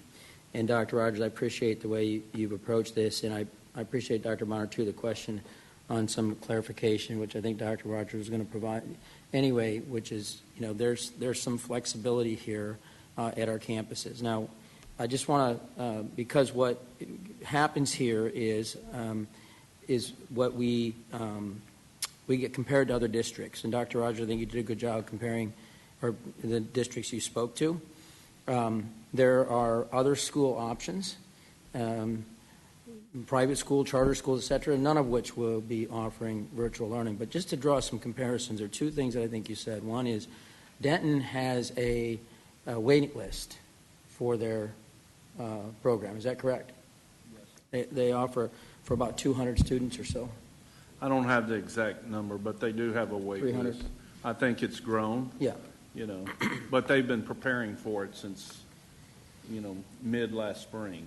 So with absolute, I talked to a number of parents today on live and fully appreciate the concern and sensitivity, and I think we all want to address this very compassionately. But one of the things, when we get compared to a district like Frisco, as an example, there are some things that matter in the way they're spending their money. First of all, if you look at their 2020 financials, they were $607 million in M&O. And so our projected budget for this year is $514 million. That's roughly $100 million if I use country math. They were at, before compression, so this is before 19, I think, right? They were at $1.17. That's the max they could get. Their voters voted to add 13 cents to the $1.04. we were at $1.04. So coming into compression, that's where we were at. We're at 96 today with an intent to go down. They're at $1.04. That's an 8-cent difference in tax rate. And so there's a significant difference between their district and how their financials look in our district. And the other essential, or the other critical thing here is, I think it's critical, is that we're sending $57 million back in next year's projected budget to the state. That eliminates quite a bit of flexibility. But I'm going to tie it back to Article 7. It shall be the duty of the legislature. So we're excited for the legislature to get back together and make some decisions that they think are helpful to the entire state, not just a party. And so with that, it does restrict our flexibility, unfortunately. But, we went into last year with a lot of uncertainty, and we came out with a lot of accolades. It was not perfect. Those accolades are not perfect, but y'all did a great job. And even parents that I talked to that were concerned about going forward, talk about last year and how they felt in retrospect very strongly. And so, with that, I think it's an effective use of ESSER money. I don't really have any questions or comments about the particular uses. Dr. Rogers, if you'd like to comment more, you're welcome to. Yeah, I just wanted to say one thing else as far as while money was a factor or is a factor, that is not to me the greatest factor at all. It's the logistics. So think of it this way. We had 40 elementary teachers earmarked to be virtual teachers. They applied, we interviewed them, they wanted to do it, we started the training, we held on to June 21st. It wasn't going to happen. We've now placed them in classrooms. We're short classroom teachers for next week already. That's not just a LISD issue, that's a regional, state, national issue. Now, if all of a sudden, if I could pull off the logistics and the curriculum, I'm going to go and throw a big wrench and totally mess up what we have planned for next Wednesday, peel them off, and now I'm going to have, it's just not, it's just logistically, tough. I just don't, it's just not an easy answer. And so, that's not a good description, except, you can't do it. I just don't see it. So. Thank you. And Dr. Rogers, and so just to be clear, this is not going to be an agenda item on Monday. I do have one question for you, Dr. Hart. As it relates to ESSER 2 money, $12 million, reimbursement of $4.5 million. Was it 16.5 and then went to 12, or is it 12 and then you take 4.5 off and you start to discount it from there? So we're receiving $16.5 million, and they're just going to not send us, they're going to send us our ADA hold harmless minus $4.5 million, if that makes sense. It does make sense. So again, in my simple math, that's about 25%. So the state has a system of hold harmless. The Fed sent money intended for the destination of school districts. Yes, sir. The TEA or the legislature, whoever, chose to keep in this allotment, ESSER 2, about 25% of that to help pay for the hold harmless. So, yes, again, I think to Mr. Young's point, or whoever asked him the question of hold harmless, what's that mean, et cetera, there's a system that doesn't ultimately allow all the money to get to us, right? There's an element of overhead that, again, if we look at Article 7, it's really about efficiency and equity, right? And efficiency is everybody needs to look at efficiency, us and the legislature. And so, I guess they're funding some of that hold harmless with that. Dr. Rogers, did you want to say something? No, I decided I'd best just shut up. Okay. Thank you. All right. With that, Ms. Hassett, if you'd like to start, we will go around the room and talk about the initial budget presentation, and then we will conclude that when everybody's had an opportunity to speak. We will conclude that with the motion for the posting of the tax rate. I have one extra question really quick, and then I'll comment. Dr. Hart, what use of funds and the back-to-school plan. Could we get a copy of it? Yes, ma'am, I'll be happy to send it to you, but Okay. it is also available to anyone who would like to view it on the LISD website. That'd be awesome. It's already on the website? It is. I have not It's there looked. right now. I have not looked. Okay, I'll go look. Then my comments really are, first of all, staff, thank you very much to you and your staff, Mr. Vino, and Dr. Hart. Y'all have done an excellent job in a very short amount of time with very limited information and data. Really, really appreciate it. And really, the only thing I would really add to the whole budget process is they have continued to take money out for Hold Harmless, even though the state has a budget surplus at the moment. Just wanted to make that comment. That's all. Thank you. Well, and I would just comment, sorry, I couldn't shut up on this one, but the state benefited greatly from federal funds themselves, so you're absolutely right. They have a lot of additional federal funds. Ms. Lasan? I think that I have gotten all my questions out, so thank you guys for being here and all your hard work. Thank you, Ms. Lasan. Ms. Sells? I don't have any additional questions. I just wanted to compliment everybody.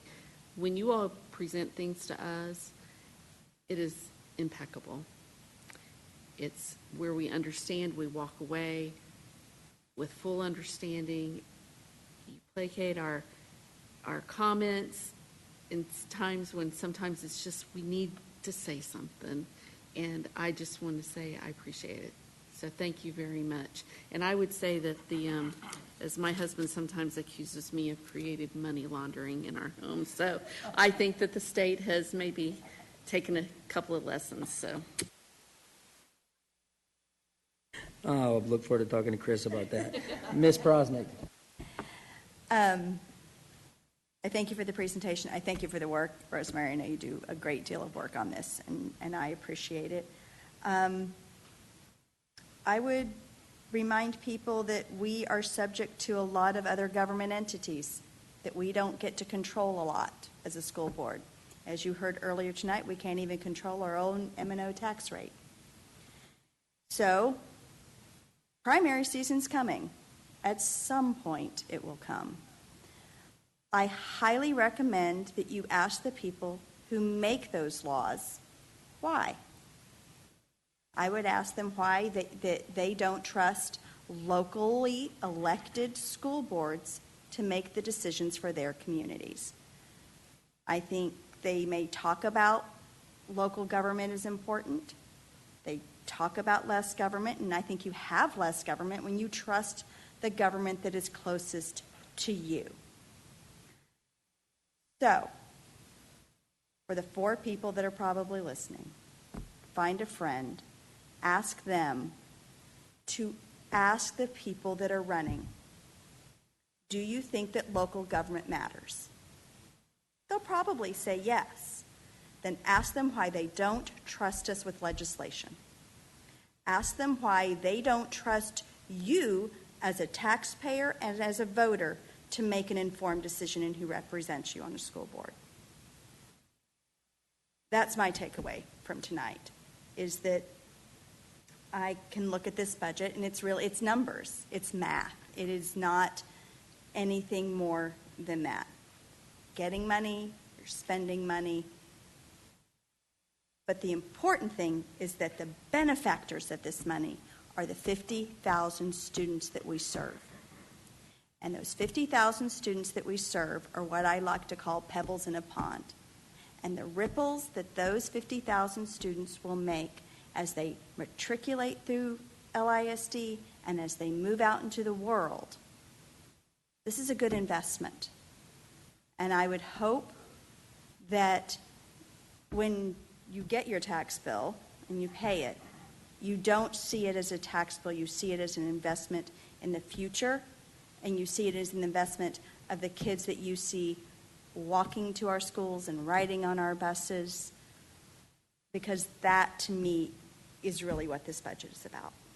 I thank you for the hard work. I thank you for finding money trees where the federal government has planted them, Dr. Hart. And I guess my other line would just be, go vote. That's the best way to have your voice exercised. I don't have any questions, but I do want to make a few comments, and so I appreciate the latitude to do that. I want to talk about tax rate and recapture and where we go from here. Tax rate reduction is a Pyrrhic victory, right? The tax rate is compressed, so we're not going to pay more on that. However, our assessment goes up, so in the end we do. So I don't think anybody's satisfied with that if they're a tax rate reduction person. So where does that leave us? The district can fiddle around with the INS as far as bond sales go, but you all have done an excellent job there paying off debt sooner and refinancing. So our tax rate continues to drop as a matter of reduction of the M&O, but also, frankly, manipulation of the INS side. Outstanding. But homeowners don't realize that because of the assessed values. And so what do we do there with assessed values? Well, I think we need to make sure that we have continuing discussions, communication, collaboration, and transparency with Denton County Appraisal District. Lewisville ISD provides 25% of their operating budget, and I think we need to continue those conversations because that is what is driving up homeowners' tax rate, or taxes, not the tax rate. But that also brings us to recapture. There are three solutions to recapture, right? More kids, less appraisal, or state intervention. That's it. And so I don't know that $57 million is the highest amount of recapture that we've sent back to the state or not. It's pretty close. As that continues to go up, it's going to bring the next thing, which is the continued cycle of lawsuits. Someone suing the state because of the school finance model. That goes back to the mid-'70s, early '70s with the Edgewood cases, and here's what it looks like. This very finance system that we're talking about results in a lawsuit suing the state. Then you have judicial intervention, and they kick it back to the legislature to fix. And it's a terrible cycle that's been going on for almost 50 years. That's where we are. So what do we do until then? Well, I know, Dr. Rogers, that the Community Budget Advisory Committee was reconvened within the last year somewhere, and I was listening to a great presidential podcast by the Washington Post, and Calvin Coolidge had a 2% club. Now, I'm not here, and this is not the function of tonight, to figure out what the percentage reduction is, but we need to continue that. There's still some bullets in the gun that we could fire. We've talked about that. And then the last thing I'll close with, because I know y'all are tired of listening to me, there's a black cloud that settles on Lewisville ISD every July and August. And it's during the budget season, and people like Mr. Marks come in, and you've done a great job, or Mr. Young's rather, telling us, how bad it's going to be, and that's your job. It's never that bad. The sun does come up in the morning after we do hard work and diligent effort on the budget over the course of the year. So we'll continue to do that. There are reductions that can be made. We need to influence DCAD and the legislature and the court system on the school finance system. So those are my thoughts tonight, and I appreciate you entertaining me. Did you go? No. Okay, I'm sorry. Well said, Ms. Prosnick and Dr. Bonner. Well said. Thank you very much for working with what you had to work with, basically throwing some things on the wall and seeing what sticks. I've honestly been kind of nervous about what our budget's going to look like with not having, the unknown figures, so very appreciative of that. I do have one question and then my comment as well. So in there, we allude on ESSER2 pre-award technology. I was just curious what that is, because I'd asked a few months ago about the iPads that were given out for the virtual learning to our younger students. Where are those, and how are those going to be allocated, and will that be a savings? I know we did some grants for that, but will that be a savings then to the district because they will be back in the classroom and, we start at the 4th grade? Yeah, most of the iPads would have been in the Operation Connectivity purchase. Those are primarily assigned to the pre-K3 classroom. So what we're trying to do is basically balance out our inventory where we have our one-to-one iPads for grades 4 through 12, and then what we had already pre-COVID, we had a certain number of devices in the classroom, plus what we purchased through Operation Connectivity really positions us to a point where every student would have an iPad. So for 100% face-to-face, the kids that would have been virtual that had an iPad, those will be in the classroom. our team has been going through assigning those individually to every single kid enrolled in LISD. So those essentially are in the classroom and going to be used, through our current thinking is through the life of that asset. Okay, so those will be more classroom sets, is that what you're telling me? Yep. Okay, that's great. So, and then my comment is, to kind of piggyback off Ms. Prosnick is, and what Dr. Bonner said is we continue to address this with our state legislators, the issues and problems we have, and they continue to push the cart down the road and not make changes for public education. As Ms. Prosnick said, this is an investment, and I hope, maybe they're listening, maybe not, but, you were elected to serve, the state of Texas, and that includes our children. So hopefully you'll not be on deaf ears and see how these are issues every year. I think Dr. Bonner, you said in the last 50 years, and make some changes for public education and stop talking about it.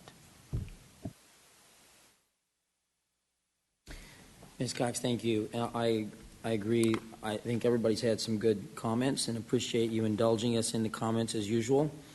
They're often not intended to be at you, but we look at you. And we haven't invoked Ms. Brim, but I told her I would, so I just did. So when you get a seat at the front table, right? But thank you for your work, too. A couple things. One is I've talked a little bit, as have others, about Frisco and Denton. I want to be clear about one thing. I think Frisco and Denton are great school systems. I think they have great superintendents, and I think they have great leaders, and I think they have great boards. And we are not frenemies in this space. We are friends.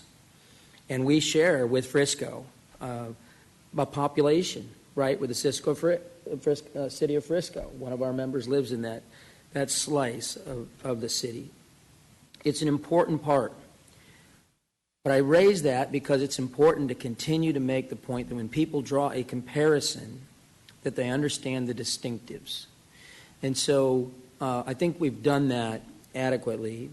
A couple things that Dr. Bonner mentioned. One is we look at Calvin Coolidge's approach or whatever. I agree, and we're, as you know, we talked about this Monday, we're going to start looking at 5-year strategic planning. That has a lot of stuff in it, and Dr. Rogers and I have talked about we might need to get some help with that. But that includes what does money look like? What is our instructional learning? I mean, it's a lot of things, and it came out of our board audit. One of the things when we get to the CAFRA, that's our certified report this year, we will have a committee that reviews that. This is kind of, I think, even a request from our auditor. Have a small board committee review that. There's generally nothing major that comes out of that, and so we'll look forward to that same, but just so the board knows that. But as we enter into the next subject, a couple things I'd like to say, and this always gets some attention. We'll get some emails here as other topics tone down about our tax rate. And when you look at what our tax rate could have been, in other words, what the voters have said it could be, when it was $1.04 and what was approved in the last bond election, as you mentioned, you're looking at about $1.45-ish. If we would have taken and asked our voters, like some of our peer districts for a tax ratification election, you add another 13 cents to that, we could have a tax rate of just under $1.57 per 100. That's what we could do, but we haven't. And so we've tried to continue to be very lean. I think it's an important reminder as people look at the tax rate. And I know some of my colleagues here will reject the notion of some legislators saying that your tax rate is zero until the locals apply their rate. The locals have no choice, especially ISDs, but to apply a rate. And so these are material numbers. And so when we look at a potential of just under $1.31, that's not what we'll publish, but if we look at that as the potential outcome, and you look at what it could be in a worst case, or in a scenario where the voters gave us everything that some of our peers have gotten at $1.57, that's a material difference in tax rate to our community. And I think that our peers, our friends, would agree that we equally run a strong school system, Dr. Rogers. All of you deserve credit for that. And I can think about every one of you over the last 6, 7 years as we start looking at what's next in the next few years, of questions you've asked at this time as it relates to tax rate and budget. And everybody has contributed in a very diverse way to those questions, even looking at how we pay off debt and looking at BABs and, looking at other things. And so there's a lot that goes into this that wasn't even talked about tonight that's created this kind of glide path to where we're at today. And Dr. Bonner, as a new member, of course he was in staff, but a new member has asked some very good questions and things for us to think about, which is why I think he'll do a good job leading that 5-year strategic plan. So with that said, are there any other questions on these items before we move to the last and final item of the evening? Okay. With none, the action item is consider authorization to publish proposed tax rate for the 2021 in notice of public meeting to discuss a budget and tax rate. Mr. Youngs, anything you'd like to add? Okay. Would someone like to make a motion? I'll move. Ms. Sells? Okay, go ahead. I move that the board authorize the publishing of the proposed tax rate not to exceed 1.3473 for 2021 in the notice of public meeting to discuss budget and tax rate. Second? Ms. Hazard? Yes, Is that a yes? Okay. Is there any discussion? Do we need to break that down in the motion, or you don't? You don't have to? Okay. The motion, I think she's asking, does it need to be broken down? I don't think it does, but, No, it okay. doesn't. Okay, thank you. Good question. All right, with that said, all in favor say aye. Aye. Any opposed? Motion passes 7-0. If there's no further business, the meeting is adjourned at 8:22 p.m.